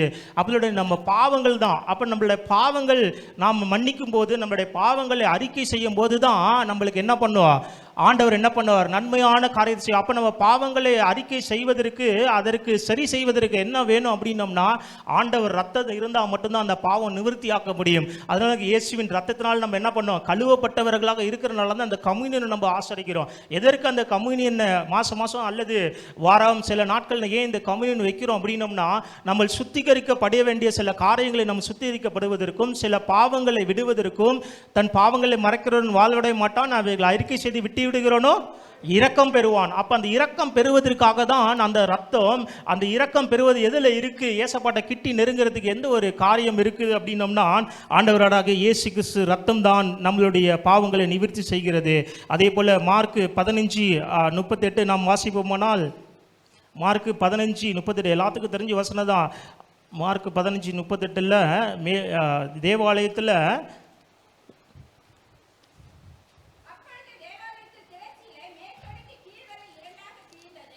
ஆமாம், திரைச்சலை என்ன பண்ணிச்சான்? ஆண்டவர் மரித்தனால மூடி இருந்த திரைச்சாலை ஆண்டவர் மரித்ததுனால மேலிருந்து கீழ் வரைக்கும் என்ன பண்ணிதான்? இரண்டாக பிரிந்தது. அப்போ மேலிருந்து கீழே வரைக்கும் யார் இதை செஞ்சிருப்பாருன்னு யோசித்து பாருங்க. தேவாலயத்தில் ஆண்டவர் மரித்தபோது அந்த திரை இருந்தது, யார் கிழிச்சிருப்பா? யோசித்து பாருங்க, யார் கிழிச்சிருப்பா? கீழேருந்து மேலே போயிருந்தா கூட கீழேருந்து யாராவது கிழிச்சு விட்டுருக்கான்னு சொல்லலாம். மேலேருந்து என்ன பண்ணிச்சான்? மேலிருந்து வாசிங்க, மீண்டும் வாசிங்க அதை. மேல் தொடங்கி கீழ் வரைக்கும் இரண்டாக கிழிந்தது. இயேசுவின் மரித்தனால தான் அந்த திரைச்சலை என்ன பண்ணுது? விலகிருச்சு. நம்மளுக்கு நடுவாக இருந்த செவர் அல்லது நம்மளுக்கு நடுவாக இருந்த அந்த செவர், இந்த எபேசியரில் சொன்னது போல ஆண்டவர் என்ன பண்ணாரு? அந்த திரைச்சலை கிழித்து விட்டதுனால தான் நீங்களும் நானும் அப்பா பிதாவே என்று கூப்பிடத்தக்கதாக சுவிகார புரியத்தை பெற்றுக்கொண்டு அவருடைய சமூகத்தில் நம்ம போகிறதுக்கு என்ன பண்ணுகிறோம்? தைரியமாக அவருடைய சமூகத்தில் நாம் போகிறோம். ஹல்லேலூயா. அதனால தான் ஆண்டவர் இந்த உலகத்தில் வந்தார். அந்த உலகத்திற்கு வந்ததுக்கு காரணம் என்னவென்றால், நம்முடைய பாவத்திலிருந்து மீட்குவதற்கும் பிரிவினை உண்டாக்குற இந்த திரைச்சலை நடுவாக நம்மளை கிட்ட சேராமல் இருக்கிறதுக்காக தான் ஆண்டவராக இயேசு கிறிஸ்து வந்தார். அடுத்த ஒரு காரியம் 15 எபேசியர் 2:15 என்ன சொல்லுது அப்படின்னோம்னா, சட்டத்திட்டங்கள் ஆகிய நியாயப்பிரமாணத்தையும் யார் இந்த இரு தரத்தார்? சொல்லுங்க பாப்பா. இரு தரத்தாரையும் தமக்குள்ளே ஒரே புதிய மனுஷனாக சிருஷ்டித்து இப்படி சமாதானம் பண்ணினார். யார் இந்த இரு தரத்தார்? 16 வசனத்தில் இப்படி வாசிக்கிறோம். பகையை சிலுவையிலே கொன்று அதனால இரு தரையும் ஒரே சரீரமாக தேவனுக்கு ஒப்புரவாக்கினார். யார் இந்த இரு தரை? சொல்லுங்க பாப்போம். ஆமாம், கரெக்டாக தான், நீங்கள் சொல்ல கரெக்டா. இஸ்ரவேலரும் நம்மளும் தான். சப்போஸ் ஆண்டவர் மரிக்காமல் இருந்திருந்தாரு அப்படின்னம்னா, நீங்கள் நானும் தேவாலயத்துக்கு வந்து ஆண்டவர் என்ன பண்ணியிருக்காரு? தொழுது கொள்ள இருக்க. சப்போஸ் நீங்கள் நம்ம எரிகோ பட்டணத்தில் இருந்திருந்தோம், இல்லை அந்த காலத்தில் நம்ம வாழ்ந்திருந்தோம்னா என்ன இருந்திருப்போம்? எரிகோ பட்டணத்தில் இருந்திருந்தோம் அப்படின்னோம்னா நம்ம என்ன ஆயிருந்திருக்கோம்? நம்ம என்ன பண்ணியிருந்திருப்போம்? மரிச்சு போயிருந்திருப்போம். ஏன் அப்படின்னம்னா, நம்ம யாராக இருந்தோம்? புறஜாதியாராக நம்ம இருந்தோம். இஸ்ரேல் ஜனங்கள் மட்டும்தான் அங்கே காக்கப்பட்டார்கள். இஸ்ரேல் ஜனங்கள் மட்டும்தான் பாதுகாக்கப்பட்டார்கள். இஸ்ரேல் ஜனங்களுக்கு மட்டும்தான் பகலில் மேகஸ்தம்பமும் இரவில் அக்னிஸ்தம்பமாக இருந்தார். அந்த காலத்தில் நம்ம இருந்திருந்தோம் அப்படின்னம்னா ஒருவேளை நீங்கள் நாளும் மறித்து போயிருந்திருப்போம். ஆனால் இந்த காலத்தில் நம்ம இருக்கிறதுனால ஆண்டவர் என்ன பண்ணார்? இரு திரைகள் இஸ்ரேலுக்கு மாத்திரம் இல்லப்பா, நான் வரேன்னு சொல்லி நியாயப்பிரமாணத்தை, எல்லா நியாயப்பிரமாணத்தையும் என்ன பண்ணினாரு? எல்லாத்தையும் நிர்மூலமாக்கி அவர் ரத்தத்தினால, அவர் மரித்ததுனால நியாயப்பிரமாணத்தில் ஒன்னாக்கி இருவரும் ஒருவர்களே அப்படின்னு சொல்லி கிறிஸ்தவர்களும் அல்லது கிறிஸ்துவை அறியாதவர்களும் இஸ்ரவேலர்களும் யூதர்களும் எல்லாரும் ஒரே ஜனம் அப்படின்னு சொல்லி எல்லாரும் ஒருமையாக்கி ஒன்றாக்கி புதிய மனுஷனாக சிருஷ்டித்தார். ஒரு கிறிஸ்துவுக்குள் இருந்தால் புதிய சிருஷ்டியாக, பழையவையெல்லாம் ஒளிந்து. ஒருவன் யாரானாலும் இருக்கலாம். ஒருவன் கிறிஸ்துக்குள்ள இருந்தால் அவன் எப்படி இருப்பான்? புதிய சிஸ்டம். ஆணும் என்றும் இல்லை, பெண் என்றும் இல்லை, கிரேக்கர் என்றும் இல்லை, எபிரேயர் என்றும் இல்லத்தக்கதாக இயேசு கிறிஸ்து வந்தக்கப்புறம் தான் அந்த நியாயப்பிரமாணத்தை எல்லாத்தையும் ஆண்டவர் என்ன பண்ணார்? நிர்மூலமாக்கி போட்டு நம்ம எல்லாத்தையும் ஒரே ஒரு ஆளாக நம்மளை மாற்றினார். 17ஆம் வசனத்தை நம்ம வாசிப்போம். அல்லாமலும் அவர் வந்து தூரமாக இருந்தவங்களுக்கு, ஆமாம், சமாதானத்தை சுவிசேஷமாக அனுபவித்தார். ஒரே சரீரமாக தேவனுக்கு ஒப்புரவாக்கினார். அதே எபேசியர் 1:23 இப்படியா சொல்ல, எல்லாவற்றால் நிரப்புகிறவருடைய நிறைவாக சரீரமான சபைக்கு அவர் எல்லாவற்றுக்கும் மேலாக தலையாக தந்தார். அவர் மரித்தனால தான் இன்னைக்கு யார் தலையாக இருக்கிறார்? சபைக்கு கிறிஸ்து தலைவாக இருக்கிறார். கிறிஸ்து சபைக்காக தலையாக இருக்கிறபடினால தான் நாம் இன்னைக்கு என்ன பண்ணியிருக்கிறோம்? எல்லா நன்மைகளும் எல்லா பரலோக ஆசீர்வாதங்களும் நாம் பெற்றுக்கொள்கிறோம். பரலோகத்தில் எல்லா விதமான ஆசீர்வாதம், வெறும் ஒரு ஆசீர்வாதம் அப்படின்னம்னா நம்ம ஃபினான்ஷியல் மட்டும் தான் யோசிக்கிறோம். ஆனால் அதை தாண்டி இன்னும் அநேக ஆசீர்வாதங்கள் இருக்கிறபடினால தூரமாக இருந்து நம்ம என்ன பண்ணியிருக்கிறோம்? அவர் ரத்தத்தினால சமீபமாக இருந்திருக்கிறோம். அவர் ரத்தம் நம்மளுக்கு மீட்பை தரும். அவருடைய ரத்தம் நம்மளுடைய பாவங்களை நம்ம என்ன பண்ணும்? மன்னிக்கும். திரைச்சிறை போல அல்லது ஒரு செவுறு போல இருந்த நம்முடைய பாவங்களையும் அக்கிரமங்களையும் நிவர்த்தி செய்வதற்காக அவருடைய ரத்தம் இருந்துச்சு. இஸ்ரவேலரையும் மனுஷரையும் அல்லது புறஜாதிகளையும் ஒன்னாக்குவதற்காக தான் ஆண்டவர் என்ன பண்ணார்? இந்த மனுகுலத்திற்கு வந்து எல்லாரும் ஒரே ஜனங்கள் முடிவு பிறந்து உலகம் முழுவதும் நாடாதிபத்தி கொண்டாலும் தம் ஜீவனை நஷ்டப்படுத்தினால் அவனுக்கு லாபம் இல்லை அப்படின்னு சொல்லி ஒரே மனித குலத்தை ஒரே ஒரு நபரைக்கு குறிப்பதற்காக தான் ஆண்டவர் இந்த உலகத்திற்கு வந்தார். கடைசியாக சமாதானத்தை சுவிசேஷமாக அறிவித்தார். இயேசு இந்த உலகத்துக்கு வந்து சமாதானத்தை சுவிசேஷத்தை அறிவித்தபடினால நம்ம மேலே விழுந்த ஒரு பெரிய கடமை என்னவென்றால் நம்மளும் என்ன பண்ணணும்? சுவிசேஷம் அறிவிக்க வேண்டும். நம்மளும் என்ன பண்ணணும்? புறஜாதிக்கு இயேசு மரித்தார், இயேசு ரத்தத்தினால நம்ம சமீபமானார் என்று புறஜாதிக்கு சொல்லி சபைக்கு கூட்டு வரும். கர்த்தர் தாமே உங்களை ஆசீர்வதிப்பாராக.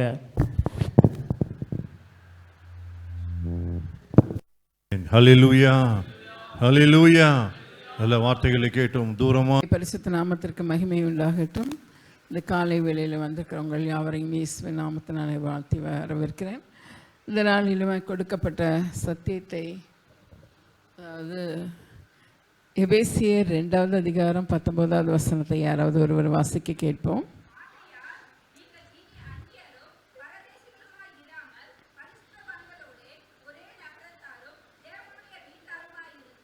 போதும்.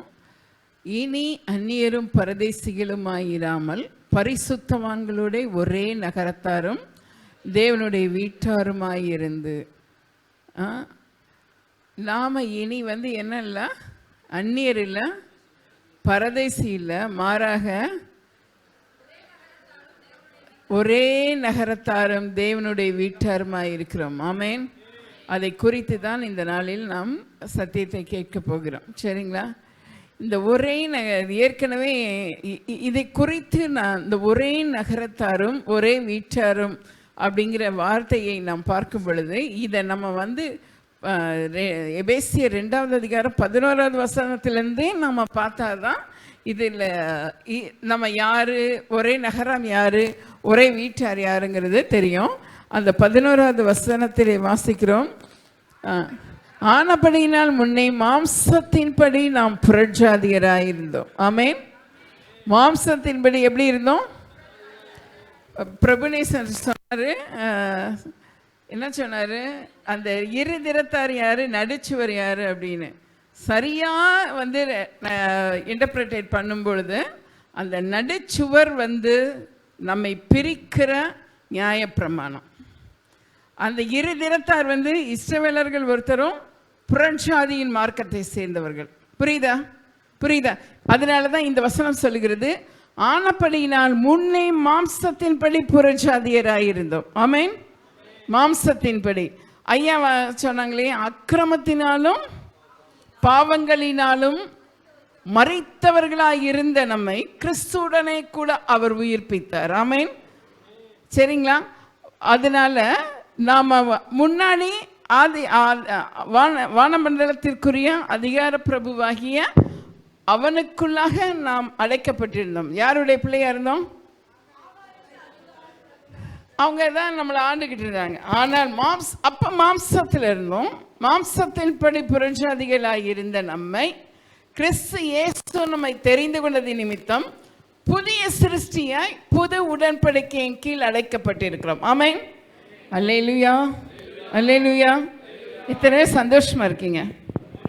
ஆமேன். எதுக்காக சந்தோஷமா இருக்கீங்க?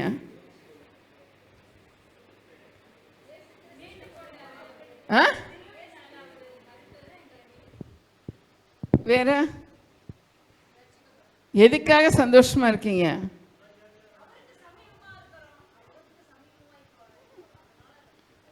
புறஜாதியராய் இருந்த நம்மை அவருக்கு சமீபமாய் மாற்றி இருக்கிறார். நமக்கு மீட்பை கொடுத்திருக்கிறார், ரட்சிப்பை கொடுத்திருக்கிறாரு.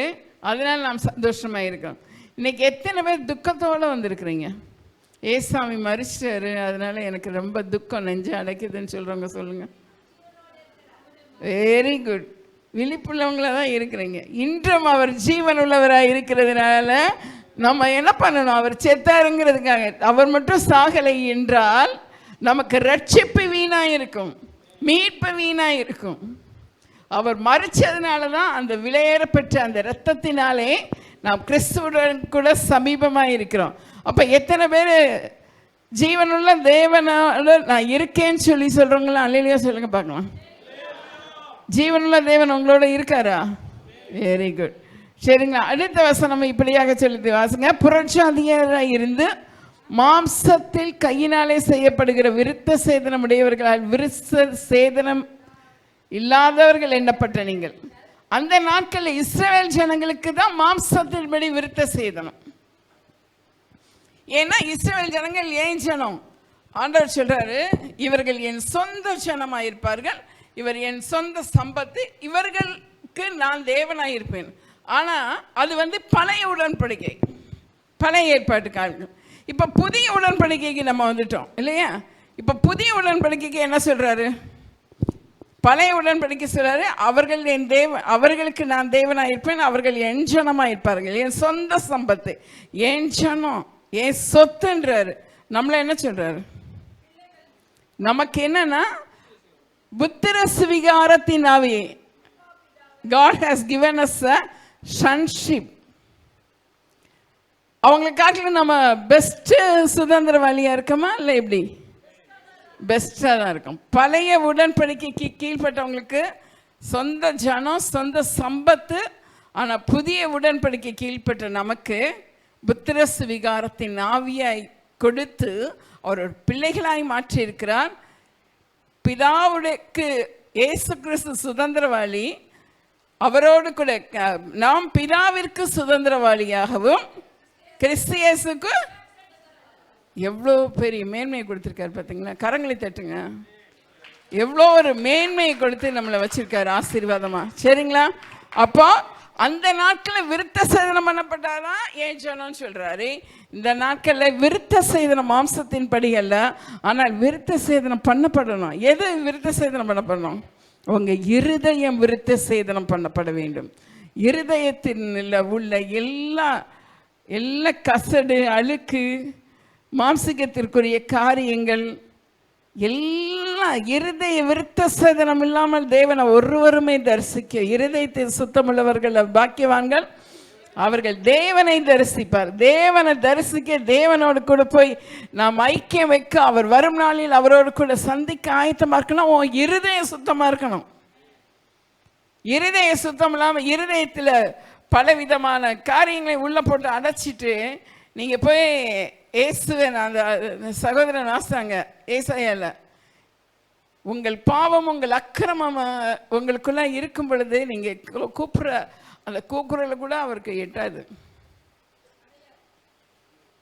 மேலே போகவே போகாது, சத்தம் மேலே போகாது. ஜாக்கிரதையுள்ளவர்களாக இருக்க வேண்டிய காலத்திற்குள்ளாக நாம் கடந்து வந்திருக்கிறோம். சரியா?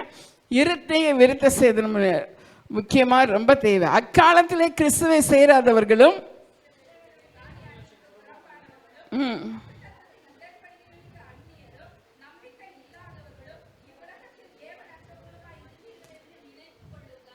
அக்காலத்திலே கிறிஸ்துவை சேராதவர்கள், இஸ்ரவேலுடைய காணியாட்சிக்கு புறம்பானவர்கள், வாக்கு தத்தத்திற்கு உடன்படிக்கைகளுக்கு அந்நியர், நம்பிக்கை இல்லாதவர்கள், இவ்வுலகத்தில் தேவனற்றவர்களாய் இருந்தீர்கள் என்று நினைத்து கொள்ளுங்கள்.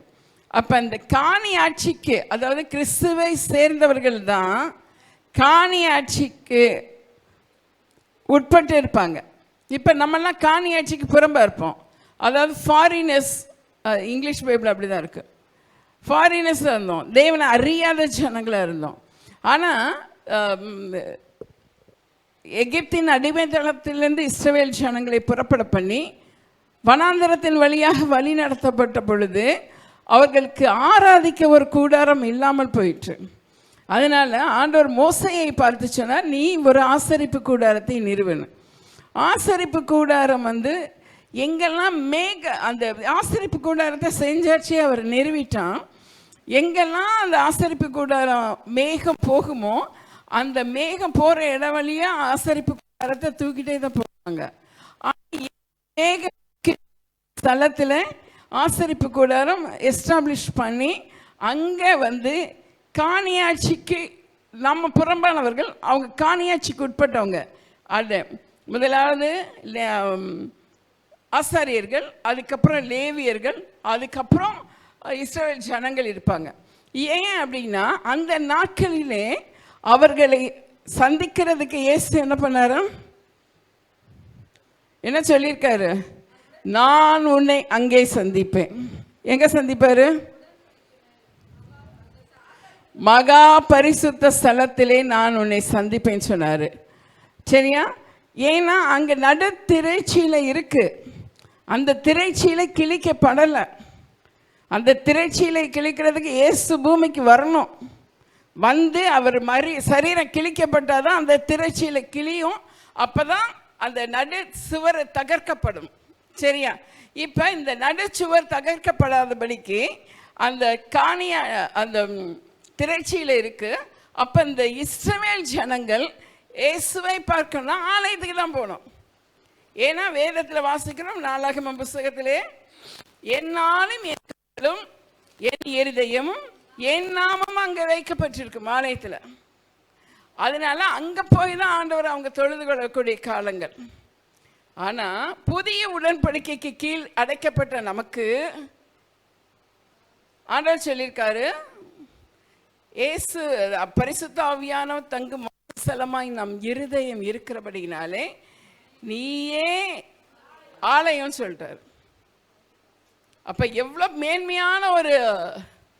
மேன்மையான ஒரு ஸ்தலத்தை நமக்கு கொடுத்திருக்காரு பாருங்க. மேன்மை ஸ்தானம், நீயே அந்த ஆலயம் சொல்லியிருக்காரு. அப்ப அந்த நடுச்சுவர் நமக்கு தடையா இருக்கு பிதாவோட ஐக்கியம் கொள்றதுக்கு. அந்த தடை எப்ப ஏற்பட்டுச்சு?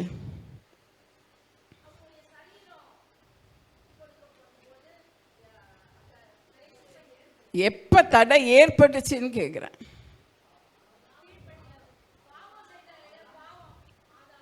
Very good.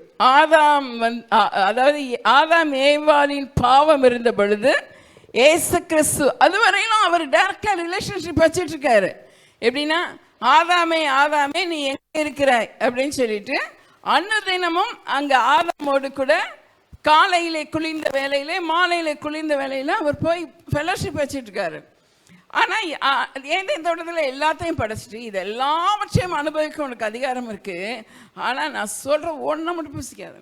இவன் எல்லாத்தையும் விட்டுட்டான். ஆனா யார் எதை செய்யக்கூடாது அதை மட்டும்தான் செஞ்சான்.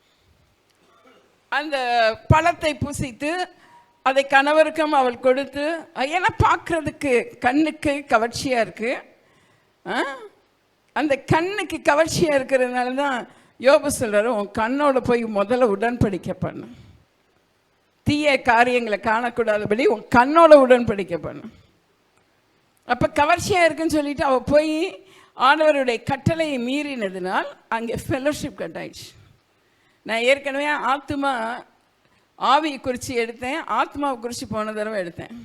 அந்த ஃபெலோஷிப் கட்டாகவும் அந்த ஆத்மா என்ன பண்ணிடுச்சு? செத்து போச்சு. ஆண்டவர் சொன்ன, நீ இதை புசிக்கும் நாளிலே நீ சாகவே சாவாய். செத்தாங்களா? அவங்க சாகல, அவங்க சரீரத்தோட தான் இருந்தாங்க. அவங்களுக்குள்ள உயிர் இருந்துச்சு, ஜீவன் இருந்துச்சு. ஆனா அவங்களுக்குள்ளாக இருக்கிற அந்த ஆத்மாவில் உள்ள உறவு தேவனை விட்டு பிரிஞ்சிருச்சு. அந்த உறவு பிரிஞ்சதை அதுக்கப்புறம்தான் ஆண்டவர் பெரிய திரைச்சீலை போட்டுட்டார். என்னோட கூட நீங்கள் டைரக்டாக ரிலேஷன்ஷிப்பை வைக்கக்கூடாது. இந்த ரிலேஷன்ஷிப்பை வைக்கிறதுக்கு முறிக்கிறதுக்காக இயேசு என்ன பண்ணார் அப்படின்னா, எபிரேயர் 10வது அதிகாரம் வாசிங்க. 10வது அதிகாரம் எடுத்தீங்களா? 10வது அதிகாரத்தில் 19வது வசனம். இல்லையே, எபிரேயர் 10வது அதிகாரம் 19வது வசனம். ஆகையால் சகோதரரே, பரிசுத்த ஸ்தலத்தில் பிரவேசிப்பதற்கு இயேசுவானவர். எல்லாரும் சேர்ந்து வாசிங்களேன், ரொம்ப நல்லா இருக்குல்ல இந்த வசனம், சேர்ந்து வாசிங்க.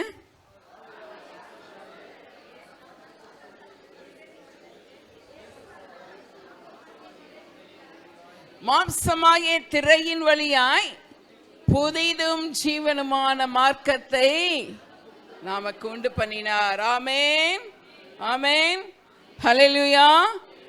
அவர் இயேசுவானவர் அந்த ஃபெல்லோஷிப் கட்டாயிடுச்சு ஆதாமேவாளுடைய நாட்கள்ல. இதை ரெனியூ பண்றதுக்காக இயேசு பூமிக்கு வரணும், பூமியில வந்து பாடுகளையும் மரணத்தையும் ருசித்து 3ஆம் நாளில் உயிரோடு எழும்பணும். அந்த மரிக்கிற தருவாயில் அவர் சரீரம் வந்து எப்ப கல்வாரி சிலுவையில் கிழிக்கப்பட்டது, கொல்கதாவிலே கபாலஸ்தலம் என்று சொல்லக்கூடிய அந்த கொல்கதாவிலே அந்த சரீரம் கிழிக்கப்படும் பொழுது அந்த நடுச்சுவர் பகையாயிருந்துச்சு. அந்த பகையாயிருந்த நடுச்சுவரை இயேசு தன் சரீரத்தினாலே கிழித்தார் கல்வாரியில். அந்த நடுச்சுவர் என்ன அப்படின்னா நியாயப்பிரமாணம். ஆமென். நியாயப்பிரமாணத்திற்கு உட்பட்டவங்க 10 கட்டளைகள் கொடுத்திருந்தார். மொத்தம் 638 கட்டளைகள். அந்த கட்டளைகளையும் கற்பனைகளையும் சுருக்கி 10 கட்டளையாக கொடுத்து இந்த 10 கட்டளைகளுக்கு கீழ்ப்படியணும்னு சொன்னார். 10 கட்டளையில் ஒரு கட்டளை 10ஐயும் 9 ஃபாலோ பண்ணி நீ ஒன்றை செஞ்சாலும் நீ பாவிதான். நியாயப்பிரமாணம் நம்மளை என்ன சொல்லுது அப்படின்னா, நீ பாவி பாவி பாவின்னு. ஏன்னால் நியாயப்பிரமாணத்துடைய வேலையாக தான். அந்த நியாயப்பிரமாணம்னு ஒன்று வராமல் இருந்துச்சுன்னா நம்ம பாவங்கள் வெளியே வராமல் இருந்திருக்கோம். ஆனால் அந்த நியாயப்பிரமாணத்தினாலே நம் பாவிகள் என்று அறியப்படுகிறோம். அந்த பாவிகளுக்கு பரிகாரம் தேவை இல்லையா? பாவிகளுக்கு பரிகாரம் தேவைங்கிறதுனால இயேசு தன்னுடைய மாம்சத்தை கல்வாரி சிலுவையிலே ஒப்பு கொடுத்து புதிதும் ஜீவனுமான மார்க்கத்தை நமக்கு ஏற்படுத்தினார். அதுதான் அந்த நடுச்சுவர். நமக்கும் கிறிஸ்துவுக்கும் தடையாக இருக்கிற அந்த நடுச்சுவர் நியாயப்பிரமாணம். வேதம் சொல்லுகிறது மத்தேயு சுவிசேஷத்தில் இயேசு கிறிஸ்து நியாயப்பிரமாணத்தின் நிறைவேறுதலாய் வந்தார். எதுவா வந்தாரா? நான் அழிக்க வரவில்லை, நிறைவேற்ற வந்தேன். ரோமர் 5வது அதிகாரத்தில் வாசிக்கிறோம், நியாயப்பிரமாணம் என்பது இயேசு கிறிஸ்துவின் அன்பின் நிறைவேறுதலாக இருக்கிறது. இருக்கா? இல்லை நானே சொல்லிட்டு போறேன். வேதத்துக்கு வலதும் இடதும் நான் சாயவே மாட்டேன். இப்போ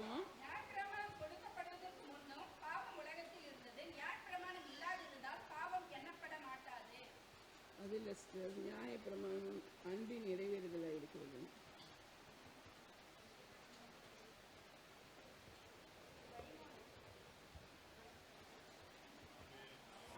நியாயப்பிரமாணம் அன்பின் நிறைவேறுதலாக இருக்கிறது என்று சொல்லி நல்ல ஒரு வார்த்தை. அது நான் பார்த்து சொல்கிறேன். நான் அது ரோமரில் தான் வரும்.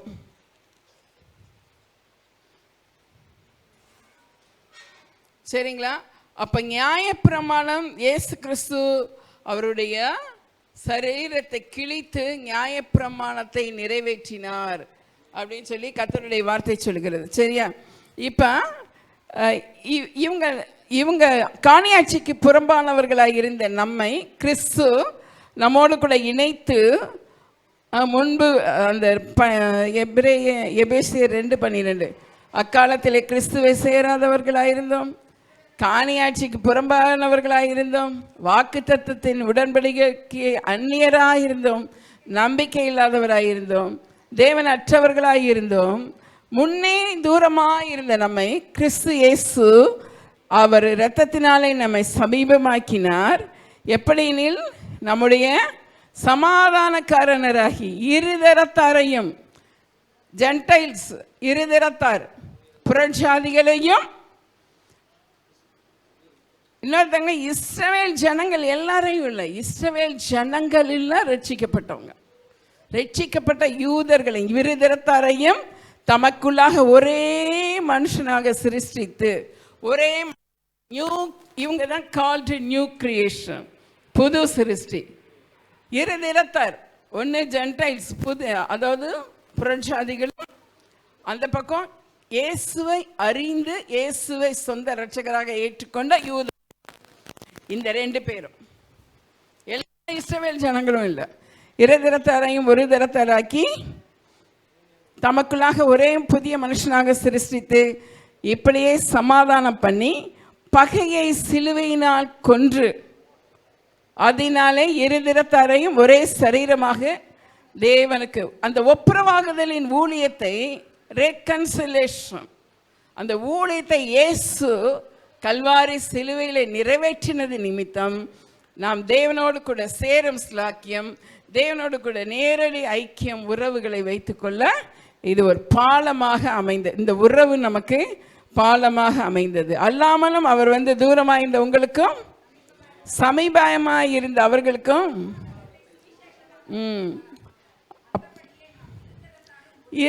இருதிறத்தாரும் ஒரே ஆவியினாலே பிதாவினிடத்தில் சேரும் ஸ்லாக்கியத்தை அவர் மூலமாய் நாம் பெற்றிருக்கிறோம். அதனால தான் இனி நீங்க என்ன இல்லை, அந்நியர் இல்லை, பரதேசி இல்லை, தேவனுடைய வீட்டாரும் நகரத்தாருமாயிருக்கிறோம். முன்பு, அதாவது எபேசியர் 2:12, நாம் கிறிஸ்துவை இல்லாதவர்களாக இருந்தோம், நம்பிக்கையற்றவர்களாக இருந்தோம். ஆனால் அந்த நம்பிக்கையும் அந்த கிறிஸ்துவும் நமக்கு எப்போ கிடைக்கிறாரு? மீண்டுமா கல்வாரி சிலுவையிலே அவர் இரத்தம் சிந்தின அந்த இரத்தத்தினாலே நம்மை சமீபமாய் மாற்றி இருக்கிறார். ஆமென். அதனால தான் பிலிப்பியரில் அப்போஸ்தலனாகிய பவுல் 3வது அதிகாரம் 20வது வசனத்தில் இப்படியாக எழுதியிருக்கிறார், நம்முடைய குடியிருப்பு பரலோகத்தில் உண்டு. அதனால ஃபாதர் நல்ல ஒரு பாட்டு எழுதியிருப்பார் இல்லையா, நம்முடைய குடியிருப்பு பரலோகத்தில் உண்டு, வரப்போகும் இரட்சகரை எதிர்பார்த்து காத்திருப்போம், வாதை உந்தன் கூடாரத்தை அணிகாது மகளே, பொல்லாப்பு நேரிடாது மகனே.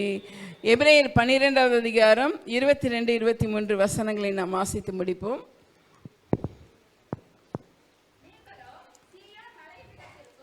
இருங்க.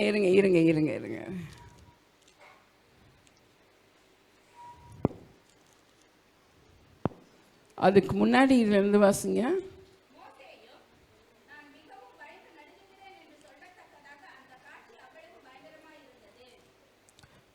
இல்லை இப்போ 22லேருந்து வாசிங்க. 22, 23, 24. நீங்களோ சீயோன் மலையினிடத்திற்கும் ஜீவனுள்ள தேவனுடைய நகரமாகிய பரம எருசலேமிடத்திற்கும் 1000-10,000 தேவ தூதர்களிடத்திற்கும். சீயோன் மலை, சீயோன் என்று சொன்னால் அது சபை. நீங்களோ சபையின் இடத்திற்கும் ஜீவனுள்ள தேவனுடைய நகரமாகிய பரம எருசலேமிடத்திற்கும் 1000-10,000 தேவ தூதரிடத்திற்கும் வந்தீர்கள். பரலோகத்தில் பேர் எழுதியிருக்கிற முதற் பேரானவர்களின் சர்வ சங்கமாகிய சபை. பாருங்க, அங்க ரெஜிஸ்டர் ஆயிருக்கணும் உங்க பேரு, அங்க ரெஜிஸ்டர். இங்க இந்த சபையில நீங்க இருக்கீங்கிறது எங்க ரெஜிஸ்டர் ஆயிருக்கணும்? பரலோகத்தில் பேர் எழுதி இருக்கிற முதற் பேரானவர்களின் சர்வ சங்கமாகிய சபையின் இடத்திற்கும் யாவர்க்கும் நியாயாதிபதியாக தேவனிடத்திற்கும் பூர்ணமாக்கப்பட்ட நீதிமான்களுடைய ஆவிகள். பூர்ணமாக்கப்பட்ட நீதிமான்களின் ஆவியார், பூரணமாக்கப்பட்ட நீதிமான்களின் ஆவியார்.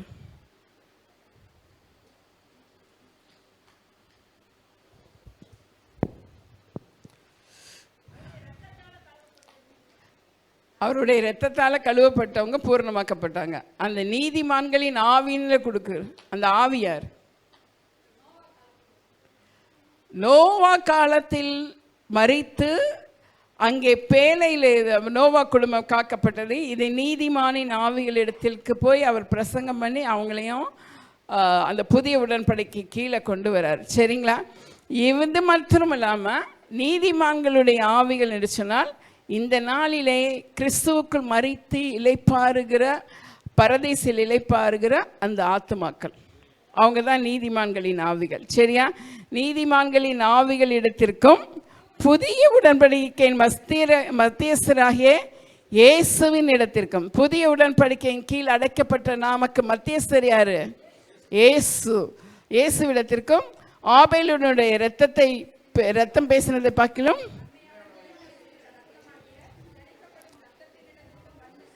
இரத்தத்திடத்திற்கும் வந்து சேர்ந்தீர்கள். அதனால தான் நீங்கள்லாம் யாரு? அந்நியர் இல்லை, பரதேசி இல்லை, பரிசுத்தவான்களோடு ஒரே நகரத்தார், தேவனுடைய வீட்டார். காட்ஸ் ஃபேமிலி எங்களுக்கு ஒரு சப்ஜெக்டே எடுப்பாங்க. காட்ஸ் ஃபேமிலி, அது மேலே என்ன அமைப்பு இருக்கோ அந்த அமைப்பு தான் இங்கே உள்ள அமைப்பு, குடும்பத்தின் அமைப்பு. அந்த அமைப்பை தான் ஆண்டவர் ஏதேனில் கொண்டு வந்தார். குடும்பத்தை கொண்டு வந்து, குடும்பம் தேவனால் ஏற்படுத்தப்பட்டது. கணவன் மனைவியின் உறவு தேவனால் இதுக்கு விரோதமாக எழும்புகிற எந்த சத்தியமும் தேவனால் கொண்டு வரப்பட்டதல்ல. அப்பார்ட் ஃப்ரம் தட் பிபிலிக்கல் கணவன் மனைவி உறவை இயேசுவே ஏற்படுத்தி இருக்கிறார். அதனால் அந்த உறவுகளை அவர் அருமையாக சொல்லுகிறார். சரியா? அப்போ அந்த பரலோகத்தோட செட்டப்பே தான் பிதா, குமாரன், பரிசுத்த ஆவியானவர், இவர்கள் ஒரு குடும்பத்தார். அந்த குடும்பத்தின் ஆதி பேரண்ட்ஸ் தான் ஆதாமும் ஏவாளும், அது ஏதேன். அந்த குடும்பத்தோடைய நிர்வாகம் தான் கணவன் மனைவி பிள்ளைகளுடைய உறவு. இந்த ரகசியம் பெரியது. இது இயேசுவையும் கிறிஸ்துவையும் பற்றியது. சபையில் இயேசு கிறிஸ்து காணக்கூடாத தலைவர், காணக்கூடிய தலைவராக உங்களை நிர்வகிக்கிறதுக்கு போதகரை நியமித்திருக்கிறார். அவருக்குள்ளாக நீங்கள்லாம் இணைக்கப்பட்ட அங்கங்கள், அவயங்களாக இருக்கிற ஒவ்வொரு உறுப்புகள் நீங்கள் எல்லாம் சேர்ந்து இணைந்ததான் சபை. இந்த சபைன்னு எடுத்திருக்க, முன்னே அந்நியராக இருந்தோம், பரதேசிகளாக இருந்தோம், இப்பொழுது பரிசுத்தவான்களோடு ஒரே நகரத்தார், ஒரே வீடு, ஒரு காட்ஸ் ஃபேமிலி. வியர் கர்த்தருடைய குடும்பம். அதனால இயேசுவின் குடும்பம் ஒன்று உண்டு, அன்பு நிறைந்திடும் இடம் உண்டு. பாவம் இல்லை, அங்கு சாபம் இல்லை, தோல்வி இல்லை, வருத்தம் இல்லை. கர்த்தர் சந்தோஷமாய் சமாதானமாய் இந்த குடும்பமாக நம்மை இணைத்து ஒரு சபைக்குள்ளாக கர்த்தர் கொண்டு வந்து ஒரே நகரத்தாரும் ஒரே வீட்டாருமாய் வைத்திருக்கிற கரங்களை தட்டி கர்த்தருடைய நாமத்தில்